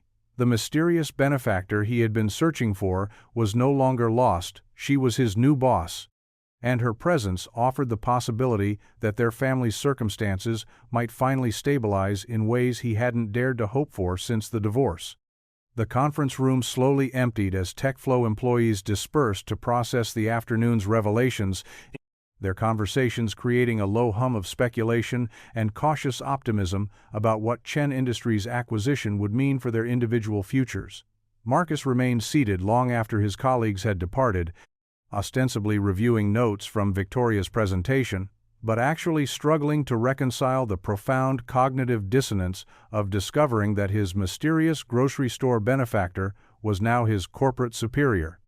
Victoria Chen moved through the office with practiced efficiency, conducting brief follow-up conversations with key personnel, while her assistant coordinated scheduling for the integration meetings that would dominate the coming weeks. Marcus watched from his peripheral vision as she spoke with Jennifer Walsh about project timelines, with Dave Martinez about system architecture, and with several other colleagues whose expertise would be essential during the transition period. Her professional demeanor was flawless, betraying no sign that she recognized Marcus as anyone other than a valued employee she was meeting for the first time. The composure was so complete that Marcus began to doubt his own memory of their grocery store encounter, wondering if stress and wishful thinking had created false connections between two entirely separate women who happened to share similar appearances. Marcus? Jennifer Walsh appeared beside his desk with the concerned expression she wore when colleagues seemed distracted during important corporate developments. "You've been sitting here for 20 minutes. The meeting ended a while ago." Marcus realized that his prolonged stillness was drawing unwanted attention from coworkers who might interpret his behavior as resistance to the acquisition or anxiety about job security. "Just processing everything," he replied, gathering his materials with deliberate purpose. "It's a significant change, even when it's positive." Jennifer nodded sympathetically. Victoria Chen seems impressive, though. Her track record with healthcare acquisitions is remarkable, and she didn't talk down to us the way some executives do when they're taking over smaller companies. The casual mention of Victoria's name sent an odd thrill through Marcus's consciousness. Confirmation that the woman who had paid for his groceries with such grace was indeed the successful entrepreneur now determining TechFlow's future. The intersection of their lives felt too dramatically perfect to be coincidental, as if fate had orchestrated their professional collision for reasons he couldn't yet comprehend. As Marcus returned to his cubicle, he noticed Victoria concluding her conversations with other employees and moving toward the exit with her assistant and the Chen Industries COO who had accompanied her to the announcement meeting.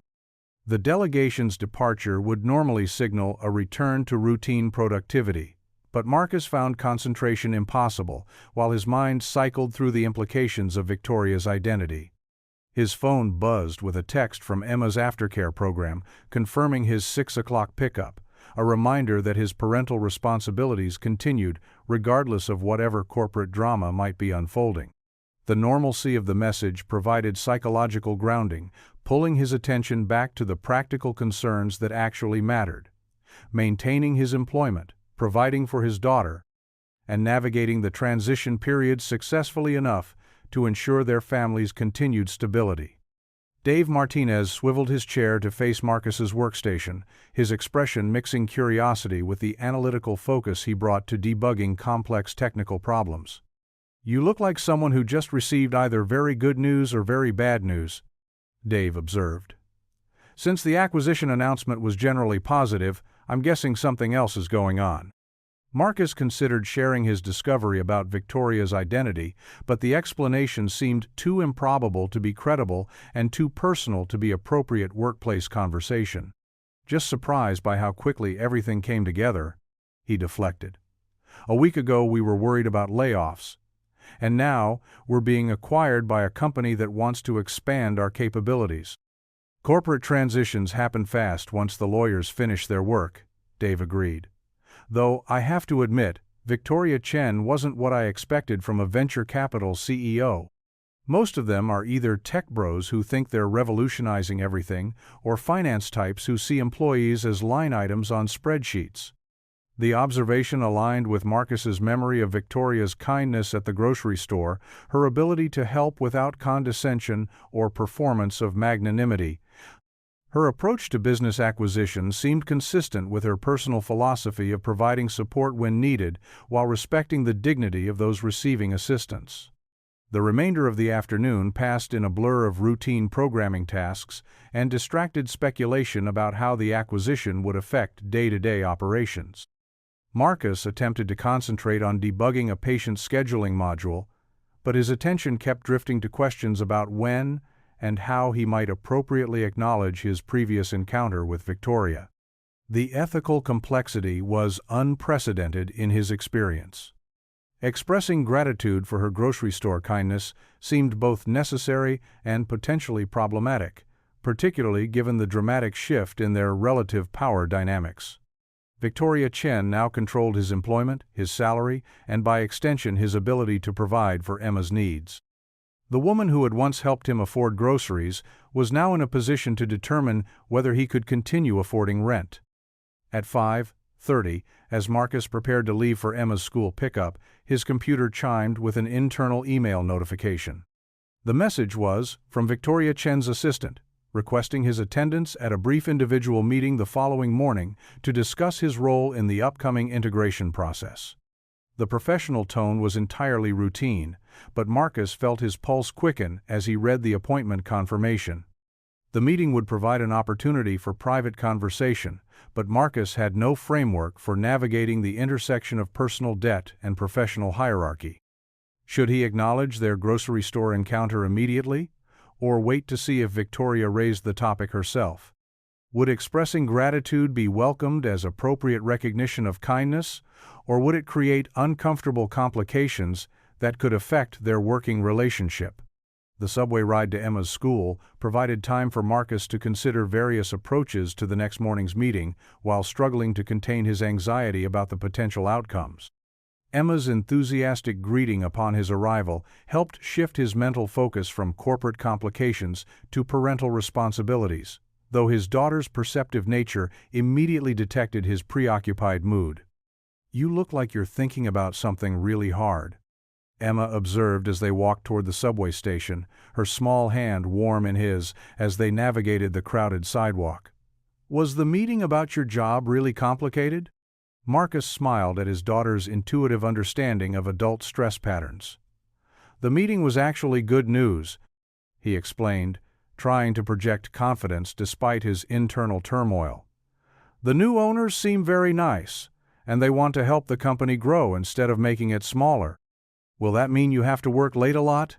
Emma asked, her question touching on practical concerns that affected her daily routine more directly than abstract corporate developments. The inquiry reminded Marcus that workplace transitions often created increased demands on employee availability, regardless of management's stated commitment to work-life balance. Integration meetings, strategic planning sessions, and system updates would likely extend his hours during the coming weeks, potentially conflicting with his commitments to Emma's school events and extracurricular activities. "There might be some busy weeks while everything gets organized," Marcus admitted carefully. "But I'll do my best to make sure I'm still available for important things, like your butterfly presentation at the fall festival." Emma's face brightened at the mention of her upcoming school performance, her excitement about sharing her research temporarily displacing her concerns about her father's work schedule. "I've been practicing my presentation every night. Did you know that monarch butterflies can fly over 20 miles during migration?" Marcus listened to Emma's enthusiastic recitation of butterfly facts, while privately calculating the likelihood that Friday's fall festival would conflict with whatever urgent meetings Chen Industries might schedule during the critical integration period. The timing felt ominously aligned with Murphy's Law, suggesting that his daughter's most important school event would inevitably compete with professional obligations he couldn't ignore. That evening, while Emma worked on final preparations for her butterfly presentation, Marcus found himself researching Victoria Chen's background more thoroughly, hoping to understand the woman who had entered his life in such unexpected ways. Her professional biography revealed an impressive trajectory from investment banking to venture capital, with particular expertise in identifying undervalued technology companies and providing the resources they needed to achieve their potential. The approach seemed consistent with her grocery store kindness, recognizing need, providing assistance efficiently, and avoiding dramatic gestures that might embarrass the recipient. Her business philosophy apparently emphasized building rather than dismantling, supporting rather than replacing, growing rather than cutting. The methodology had generated substantial returns for Chen Industries while preserving the employment and expertise of acquired companies. Articles about her recent acquisitions consistently mentioned her hands-on approach to integration, her commitment to retaining existing talent, and her ability to identify operational improvements without imposing disruptive management changes. Several former employees of acquired companies praised her for maintaining company cultures while providing resources that enabled significant growth and market expansion. The research provided context for Victoria's behavior but didn't resolve Marcus's uncertainty about how to navigate their dual relationship as debtor and employee. Her professional success suggested someone who understood complex interpersonal dynamics and maintained appropriate boundaries, but the grocery store encounter had occurred in a personal context that transcended normal business interactions. "Daddy, are you worried about meeting the new boss tomorrow?" Emma asked, looking up from her butterfly research with the perceptive awareness that children develop when they learn to read adult emotional states. Marcus realized that his anxiety about the morning appointment was visible despite his attempts to project calm confidence. "A little nervous," he admitted. "Meeting new people who make important decisions about your job can feel intimidating, even when they seem nice." "Maybe she'll be like the nice lady from the store," Emma suggested with the optimism that came naturally to children who believed that kindness was more common than cruelty. "Some people are just good at making other people feel better." The parallel was more accurate than Emma could have imagined, but Marcus couldn't explain the connection without revealing details that his daughter was too young to fully understand. Instead, he smiled at her faith in human nature, while privately hoping that Victoria's kindness would extend to maintaining professional boundaries that preserved his dignity. Later that evening, after Emma had gone to bed, Marcus practiced various approaches to acknowledging his debt to Victoria, rehearsing conversations that balanced gratitude with professional appropriateness. Every scenario seemed fraught with potential complications. Too much emotion might seem unprofessional, too little might appear ungrateful, and any reference to his financial embarrassment could create awkwardness that would persist throughout their working relationship. The morning of his appointment arrived with Marcus feeling simultaneously eager and apprehensive about the private meeting that would determine how to proceed with his mysterious benefactor turned corporate superior. He arrived at TechFlow's offices early, hoping to review project documentation and prepare talking points that would demonstrate his value to the integration process, regardless of how their personal conversation might unfold. Victoria's temporary office had been established in TechFlow's conference room, with her laptop, documents, and a small stack of employee files arranged on the table with the methodical organization that suggested someone accustomed to managing multiple complex projects simultaneously. Marcus knocked on the open door at exactly the appointed time, finding Victoria reviewing what appeared to be technical specifications while making notes in precise handwriting. "Marcus, please come in," she said, looking up with a warm smile that seemed genuinely pleased rather than merely polite. "Thank you for making time to meet this morning. I know the transition period can be demanding on everyone's schedules." Marcus entered the conference room with careful composure, noting that Victoria's professional attire was similar to what she had worn at the grocery store. Understated elegance that spoke of quality rather than ostentation. Her presence filled the space with the same quiet confidence he remembered from their previous encounter, though the corporate setting created formality that hadn't existed during their brief grocery store interaction. "I appreciate the opportunity to discuss the integration process," Marcus replied, settling into the chair across from her, while wondering if she would acknowledge their previous meeting or maintain purely professional boundaries. Victoria consulted her notes briefly before meeting his eyes with an expression that seemed to balance warmth with appropriate workplace distance. Your technical expertise and client relationships make you particularly valuable during this transition, she began, her voice carrying the authoritative tone of someone accustomed to making strategic personnel decisions. I understand you've been instrumental in resolving several challenging situations with medical management systems. The conversation proceeded along strictly professional lines for several minutes, with Victoria asking detailed questions about system architecture, client needs, and Marcus's perspective on TechFlow's competitive advantages within the healthcare software market. Her questions demonstrated sophisticated understanding of both technical requirements and business strategy, confirming that her acquisition of TechFlow was based on thorough analysis rather than speculative investment. Marcus found himself relaxing as the discussion progressed, his anxiety about personal acknowledgement gradually replaced by engagement with substantive professional topics. Victoria's questions were incisive but not intimidating, designed to gather information rather than test his competence under pressure. Her approach suggested genuine interest in his expertise and perspective rather than perfunctory evaluation of an inherited employee. I'm particularly interested in your assessment of our client retention strategies, Victoria continued, leaning forward slightly with the focused attention of someone who valued input from frontline employees. Your direct experience with technical support and customer relationships provides insights that aren't always visible from management perspectives. As Marcus responded to her query, elaborating on client communication patterns and common technical challenges, he noticed Victoria studying his face with an expression that seemed to recognize something familiar. The moment lasted only seconds, but her slight smile suggested dawning awareness that went beyond professional evaluation.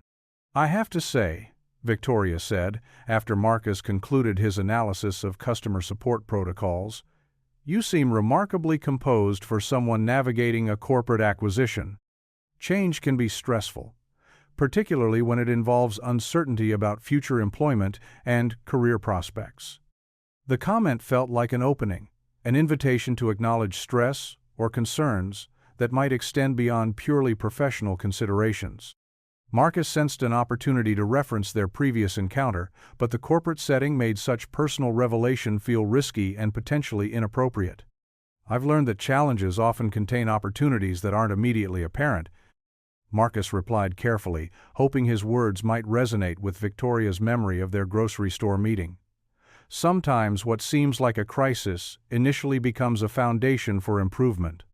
Victoria's smile broadened slightly, and for a moment her professional composure gave way to something warmer and more personal.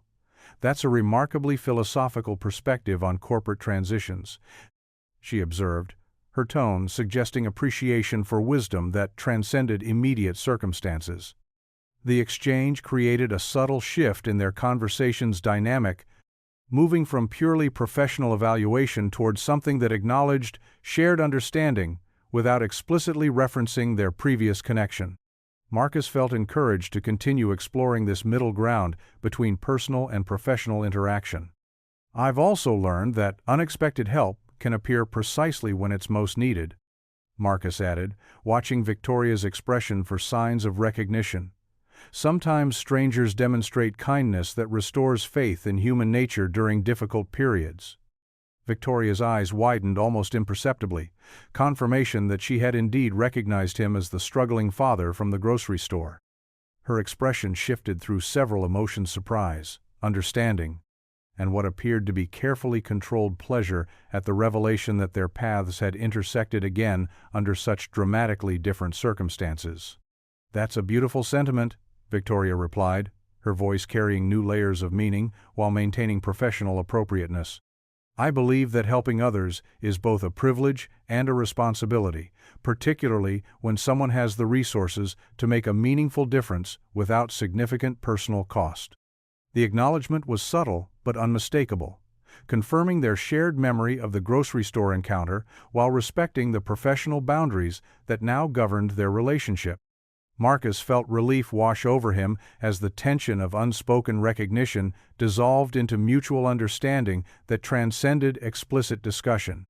I've been hoping to properly thank someone for an act of kindness that meant far more than they probably realized, Marcus said, allowing himself to be more direct while still maintaining appropriate professional distance.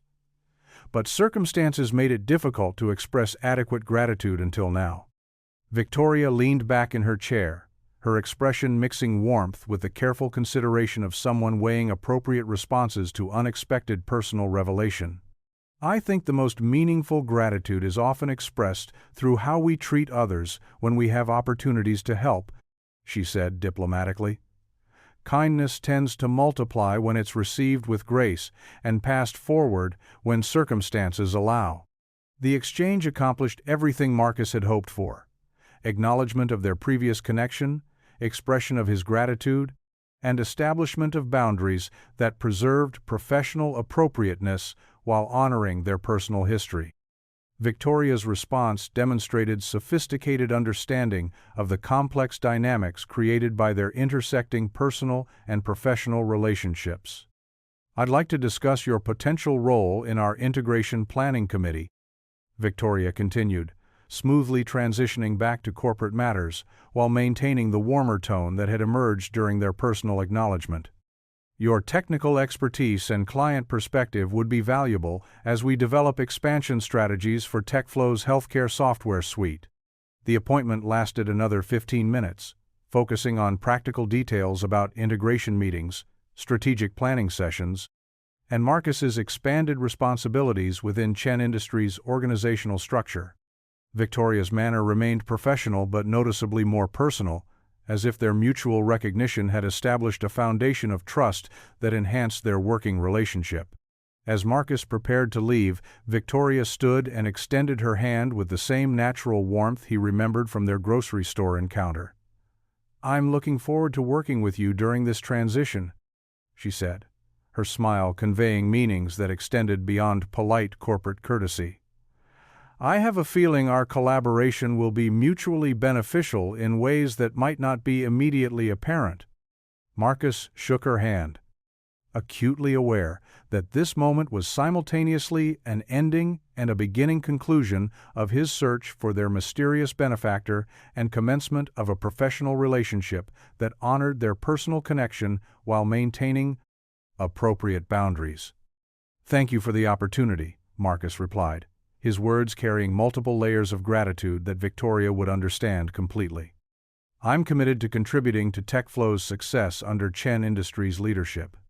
Returning to his cubicle after the meeting, Marcus felt a profound sense of resolution that had been absent since their grocery store encounter 3 weeks earlier. The debt of gratitude that had driven his obsessive search for Victoria was finally acknowledged and appropriately balanced through professional recognition and expanded responsibilities that honored his capabilities. Dave Martinez looked up as Marcus settled into his workstation, clearly curious about the private meeting's outcome. "How did it go with the new boss?" She seemed impressive during yesterday's presentation, but individual meetings can reveal different personality traits. "Very well," Marcus replied honestly, finding that he could discuss Victoria's professional qualities without needing to reference their personal connection. "She's clearly knowledgeable about healthcare technology, and she seems genuinely interested in employee perspectives rather than just imposing predetermined changes." Jennifer Walsh appeared with coffee and the expectant expression of someone hoping for insider information about Chen Industries' management style. "Did she give you any insights about timeline for the integration process? Some of us are wondering how quickly they'll implement changes to our project management protocols." Marcus shared what Victoria had told him about gradual transition and collaborative planning, while carefully avoiding any reference to the personal dynamics that had influenced their conversation. His colleagues' questions were entirely professional, focused on practical concerns about workflow changes and reporting structures that would affect their daily routines. The rest of the morning passed productively, with Marcus feeling more focused and optimistic than he had since TechFlow's financial difficulties first became apparent.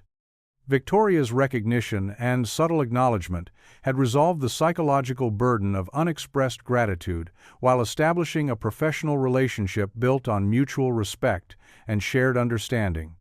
At lunch, Marcus walked past the grocery store, where he and Victoria had first encountered each other, remembering the humiliation he had felt when his card was declined and the grace with which she had intervened to help. The memory no longer carried shame or anxiety. Instead, it represented the beginning of a story that had led to improved circumstances for both his career and Emma's stability. The afternoon brought news that would test the balance Marcus had achieved between personal gratitude and professional obligations. Victoria's assistant sent a company-wide email announcing a mandatory integration planning session scheduled for Friday afternoon, the same time as Emma's butterfly presentation at the fall festival. Marcus stared at the scheduling conflict with growing dread, realizing that his first major test as a Chen Industries employee would require choosing between professional advancement and parental commitment. Emma had been preparing her presentation for weeks, and her excitement about sharing her research made missing the event unthinkable. But Victoria's integration meeting was explicitly described as mandatory for all key personnel, with attendance essential for understanding new operational protocols. The dilemma crystallized every tension between Marcus's professional aspirations and his dedication to being present for Emma's important moments. Victoria's kindness and recognition had created opportunities that could significantly improve their family's financial security, but those same opportunities generated demands that threatened to interfere with his most fundamental responsibility as a single father. As Marcus contemplated how to navigate this impossible choice, he wondered if Victoria would understand his dilemma and provide flexibility that honored both professional obligations and parental commitments. Their morning conversation had demonstrated her sophisticated understanding of complex interpersonal dynamics, but corporate integration schedules were typically inflexible regardless of individual circumstances. The recognition that had brought such relief during the morning now felt complicated by new pressures that tested whether Victoria's personal kindness would extend to professional accommodation when business interests were at stake. Marcus faced the possibility that his mysterious benefactor's transformation into his corporate superior might create conflicts that neither grocery store kindness nor professional recognition could easily resolve. The afternoon's remaining hours passed with Marcus alternating between productive coding and anxious speculation about how to approach Victoria regarding the scheduling conflict without seeming to leverage their personal connection for professional favoritism. The complexity of their relationship had evolved beyond simple gratitude into a delicate balance of professional respect and personal history that would require careful navigation to preserve both his career prospects and his integrity as Emma's devoted father. The scheduling conflict with Emma's fall festival presentation consumed Marcus's thoughts throughout the remainder of the week, creating an undercurrent of anxiety that made concentration on routine programming tasks increasingly difficult.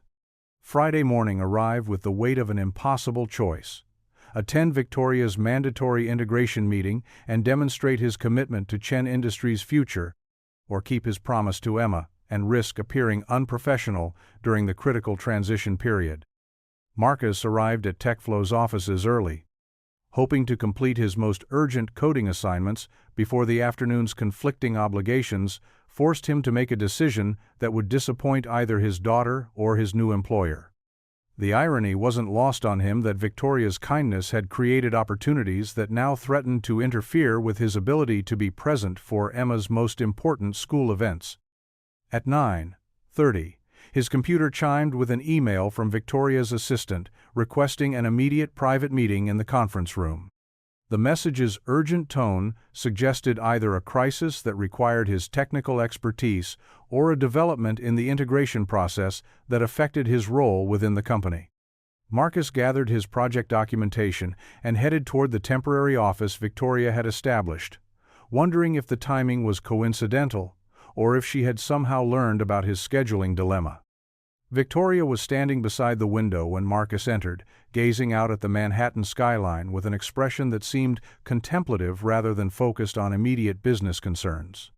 She turned as he approached, her professional smile giving way to something warmer and more personal than their previous interactions had allowed. "Marcus, thank you for coming so quickly," she said, gesturing toward the chairs arranged around the conference table. "I wanted to speak with you privately before this afternoon's integration meeting, and I suspect you might have some concerns about the scheduling." The observation was so perceptive that Marcus wondered if Victoria possessed some form of parental telepathy that allowed her to anticipate conflicts between professional obligations and family commitments. "I do have a prior commitment this afternoon," he admitted carefully. "My daughter Emma has a presentation at her school's fall festival. She's been preparing for weeks, and I promised to attend." Victoria's expression shifted to one of immediate understanding, her corporate composure replaced by the empathy of someone who had navigated similar conflicts between career advancement and parental responsibilities. "A butterfly presentation, if I remember correctly from our previous conversation," she said, surprising Marcus with her attention to details he had mentioned only in passing. "Emma must be very excited about sharing her research." "She is," Marcus confirmed, studying Victoria's face for signs of disappointment or disapproval about his divided loyalty. "But I understand that the integration meeting is mandatory for all key personnel, and I don't want to compromise my position during such a critical transition period." Victoria moved to the chair across from him, her demeanor shifting to something more intimate than their professional interactions had previously allowed. "Marcus, I think it's time we had a more complete conversation about our respective backgrounds and the circumstances that brought us to this moment." The opening surprised Marcus, suggesting that Victoria intended to move beyond the careful professional boundaries they had maintained during their previous discussions. He settled into his chair, with growing curiosity about what revelations might emerge from a more personal exchange.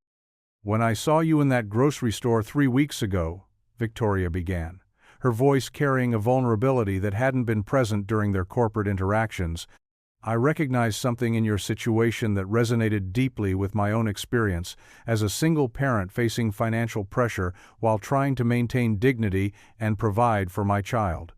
The revelation that Victoria was also a single parent sent a shock of recognition through Marcus's consciousness, reframing their grocery store encounter in terms of shared experience rather than simple charitable impulse.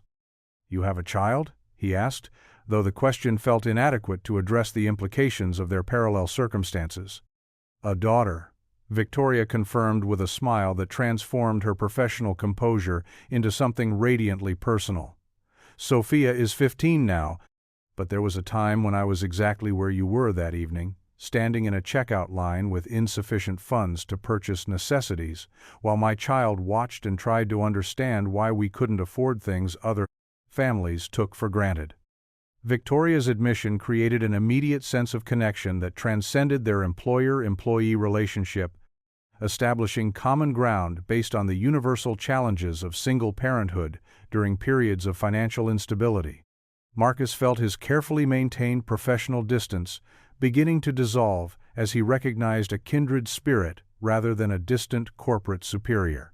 "It was 12 years ago," Victoria continued, her gaze distant as she recalled circumstances that clearly remained vivid despite the passage of time. "I was working as a junior analyst at an investment firm, struggling to pay for daycare and basic living expenses after my divorce.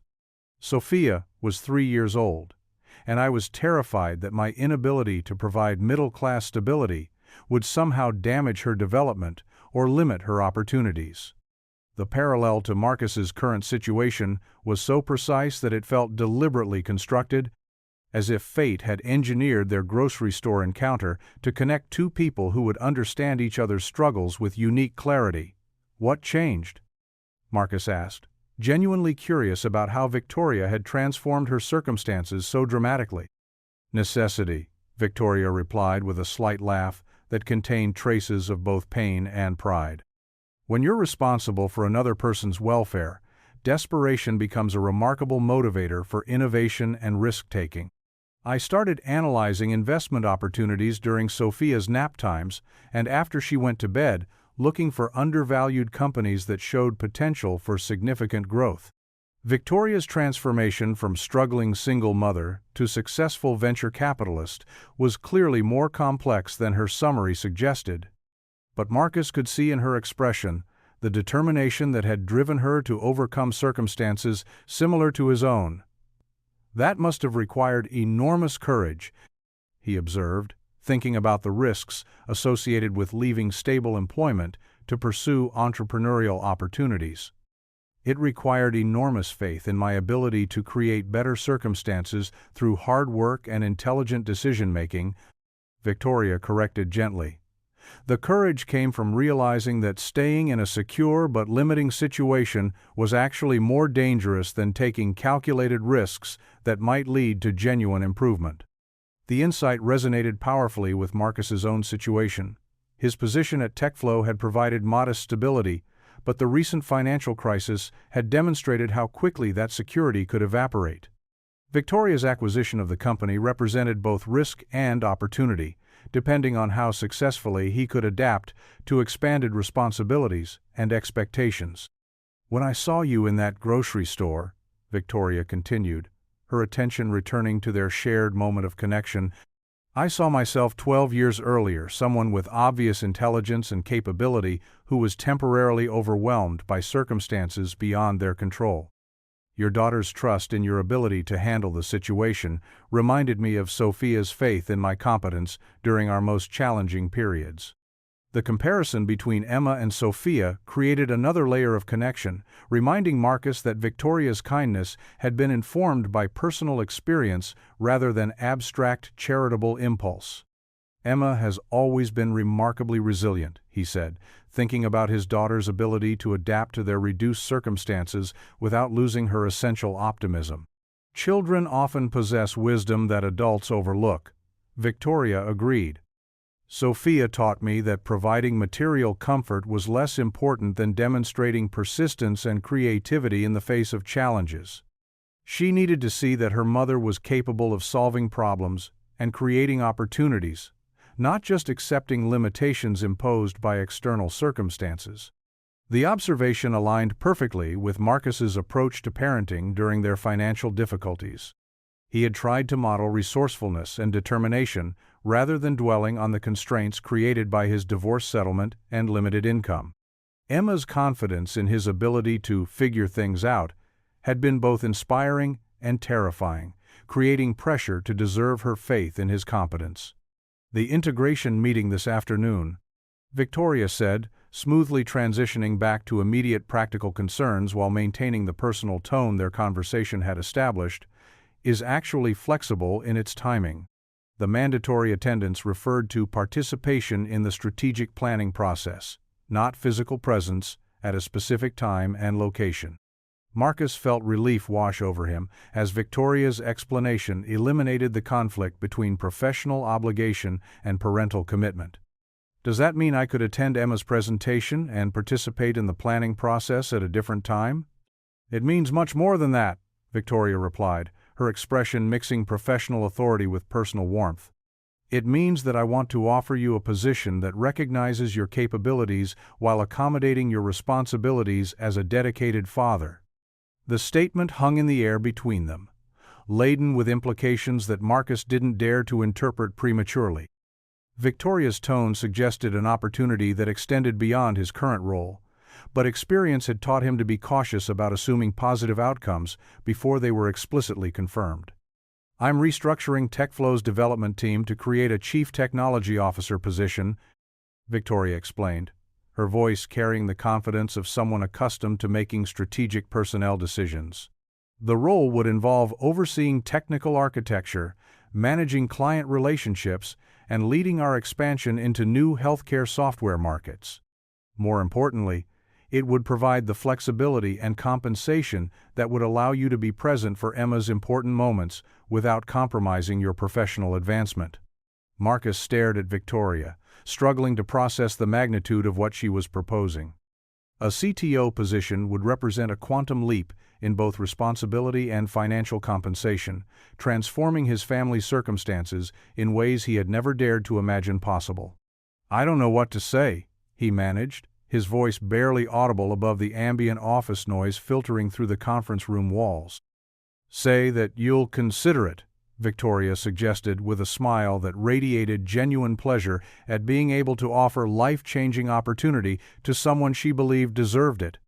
"Though I should clarify that this promotion is based entirely on your demonstrated capabilities and potential for leadership, not on any personal connection between us." Chen Industries doesn't operate as a charity. We invest in talent that can generate substantial returns. The clarification was essential for Marcus's acceptance of the opportunity, confirming that Victoria's offer was grounded in professional assessment rather than personal sympathy. My technical expertise is solid, but I don't have management experience, Marcus pointed out, wanting to ensure that Victoria's confidence was based on realistic evaluation of his qualifications. Leadership skills can be developed through training and mentorship, Victoria replied. Technical expertise, combined with genuine care for client relationships and employee welfare, is much rarer and more valuable. Your ability to solve complex problems while maintaining focus on practical outcomes is exactly what we need as we expand TechFlow's market position. Victoria spent the next 20 minutes outlining the specific responsibilities and opportunities associated with the CTO role, describing expansion plans that would position TechFlow as a major player in healthcare technology rather than a struggling niche provider. The vision was ambitious, but achievable, requiring leadership that combined technical sophistication with strategic thinking and collaborative management approaches. The salary and benefits package reflects the position's importance to Chen Industries' long-term strategy, Victoria concluded, sliding a folder across the table that contained detailed compensation information. I think you'll find that it addresses most of the financial pressures that have been limiting your family's options. Marcus opened the folder with trembling hands, scanning numbers that seemed too large to be real. The base salary was more than triple his current income, with performance bonuses and equity participation that could provide genuine wealth accumulation over time. More importantly, the benefits package included provisions for flexible scheduling and family support that would allow him to be present for Emma's school events and extracurricular activities. "This is incredibly generous," Marcus said, though the word felt inadequate to describe an opportunity that would fundamentally transform every aspect of their lives. "Are you certain that I'm qualified for this level of responsibility?" "I'm certain that you have the intelligence, integrity, and dedication required to grow into this role successfully," Victoria replied with conviction that seemed based on careful analysis rather than hopeful speculation. Chen Industries has extensive resources for professional development and strategic mentorship. You won't be navigating these new responsibilities alone. The meeting concluded with Marcus accepting Victoria's offer and agreeing to begin his transition to the CTO role immediately after the completion of TechFlow's integration into Chen Industries' operational structure. The timeline would allow him to attend Emma's butterfly presentation that afternoon, while preparing for expanded responsibilities that would begin the following week. As Marcus prepared to leave the conference room, Victoria stood and extended her hand with the same natural warmth he remembered from their grocery store encounter. "I'm looking forward to working with you in your new capacity," she said, her smile conveying satisfaction at being able to transform their chance meeting into meaningful professional opportunity. "I have a feeling that your leadership will contribute significantly to TechFlow's success."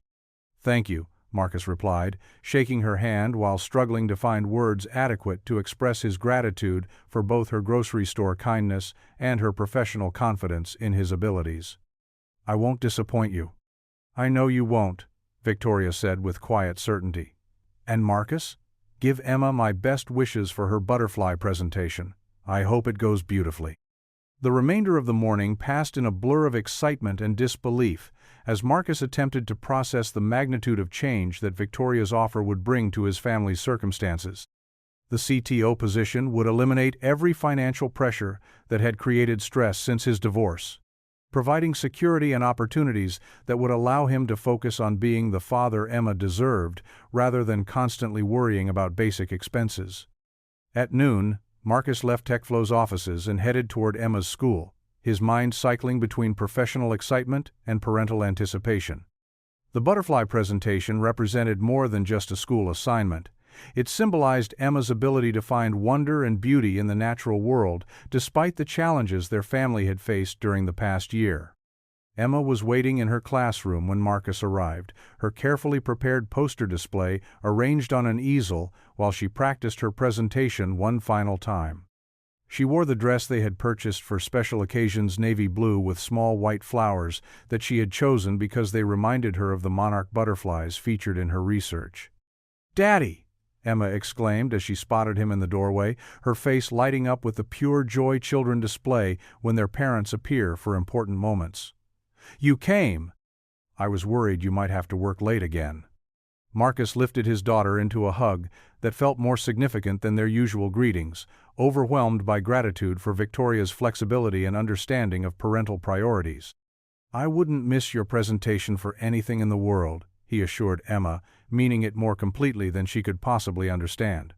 The fall festival was held in the school's multi-purpose room, decorated with autumn leaves and student artwork that created a warm, celebratory atmosphere. Parents, teachers, and students moved between presentation stations, where children shared research projects covering topics from local wildlife to community history. Emma's butterfly display was positioned near the window, where natural light enhanced the colorful photographs and detailed diagrams she had assembled over several weeks of careful preparation. When Emma's turn came to present, she stood beside her poster with the confident posture of someone who had thoroughly mastered her subject matter.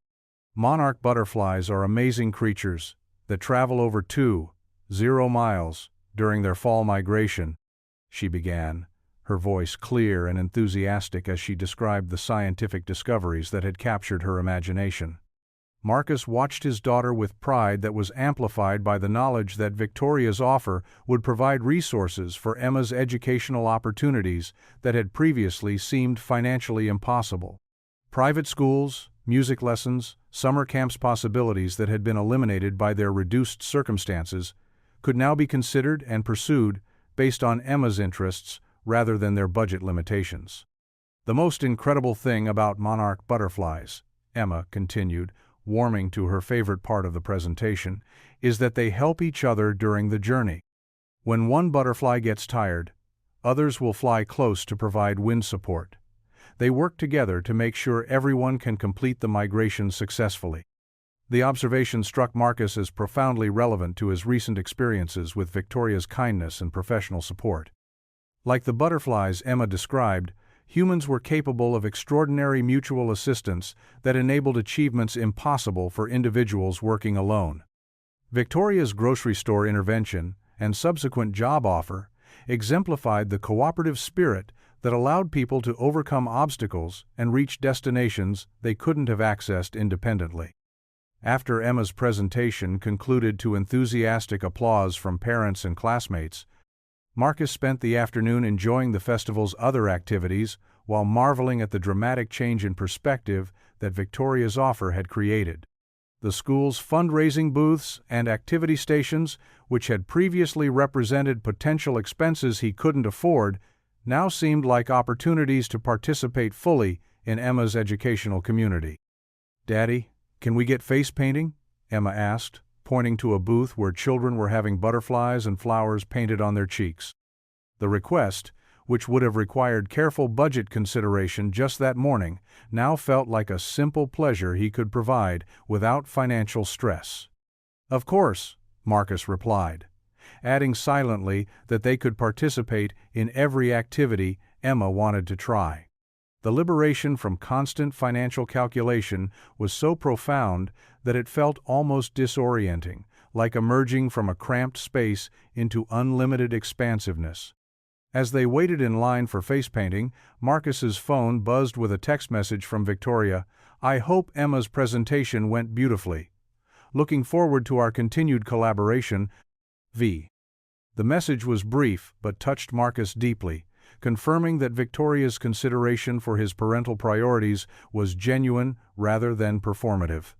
Her willingness to accommodate his family commitments while offering unprecedented professional opportunities demonstrated the kind of leadership that inspired loyalty and excellent performance rather than demanding them through fear or manipulation.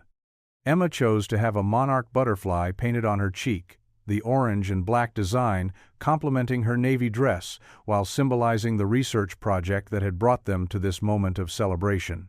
As the artist added final details to the delicate wings, Marcus reflected on the remarkable series of events that had led from grocery store humiliation to career transformation in just 3 weeks. The evening concluded with dinner at a restaurant. Emma had requested for weeks a family-friendly place with tableside entertainment and elaborate desserts that had previously seemed too expensive for their modest budget. Emma's excitement about ordering whatever she wanted without checking prices reminded Marcus of how financial stress had subtly constrained even their smallest pleasures. "This is the best day ever," Emma announced as she worked on a sundae topped with whipped cream and multiple varieties of candy. "My presentation went perfectly, you were there to see it, and now we're having a celebration dinner." Marcus smiled at his daughter's ability to find joy in simple pleasures while privately calculating how many similar celebrations they could now afford.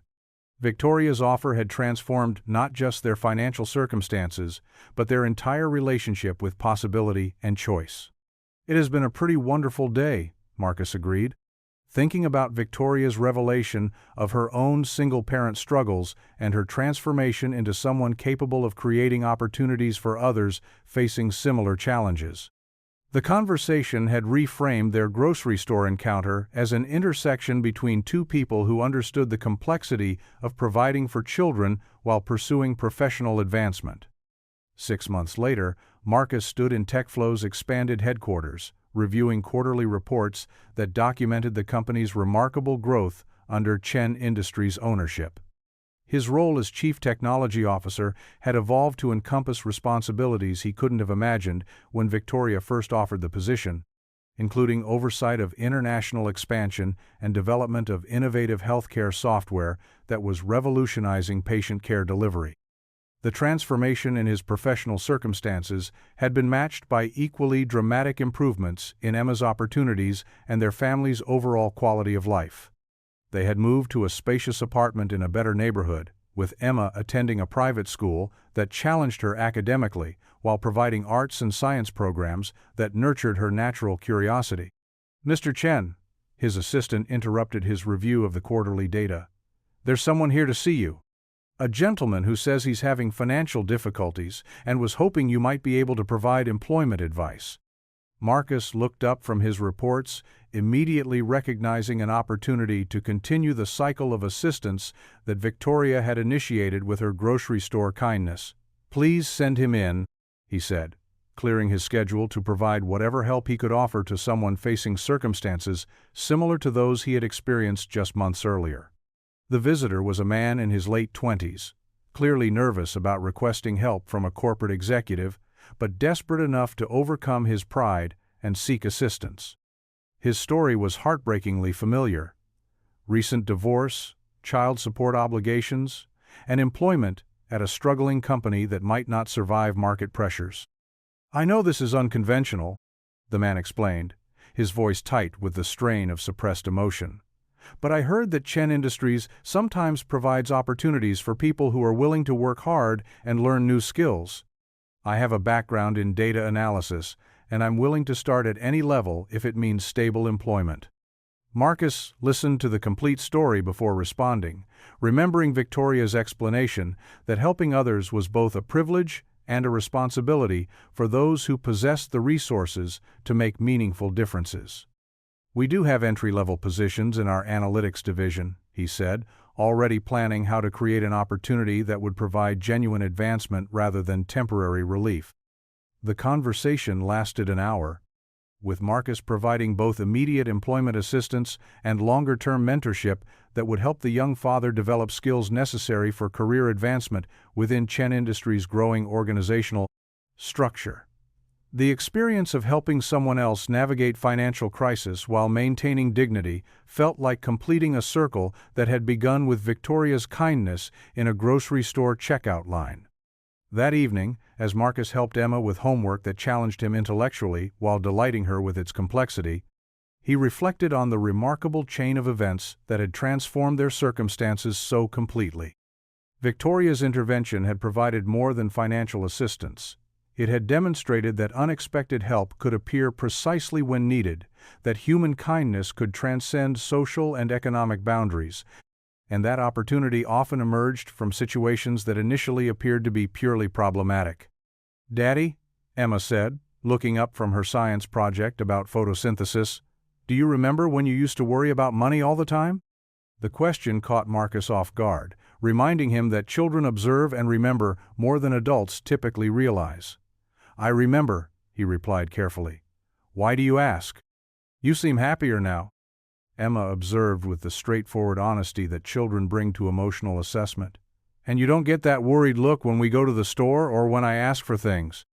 Marcus realized that his daughter had been more aware of their financial stress than he had wanted to acknowledge, despite his efforts to shield her from adult concerns.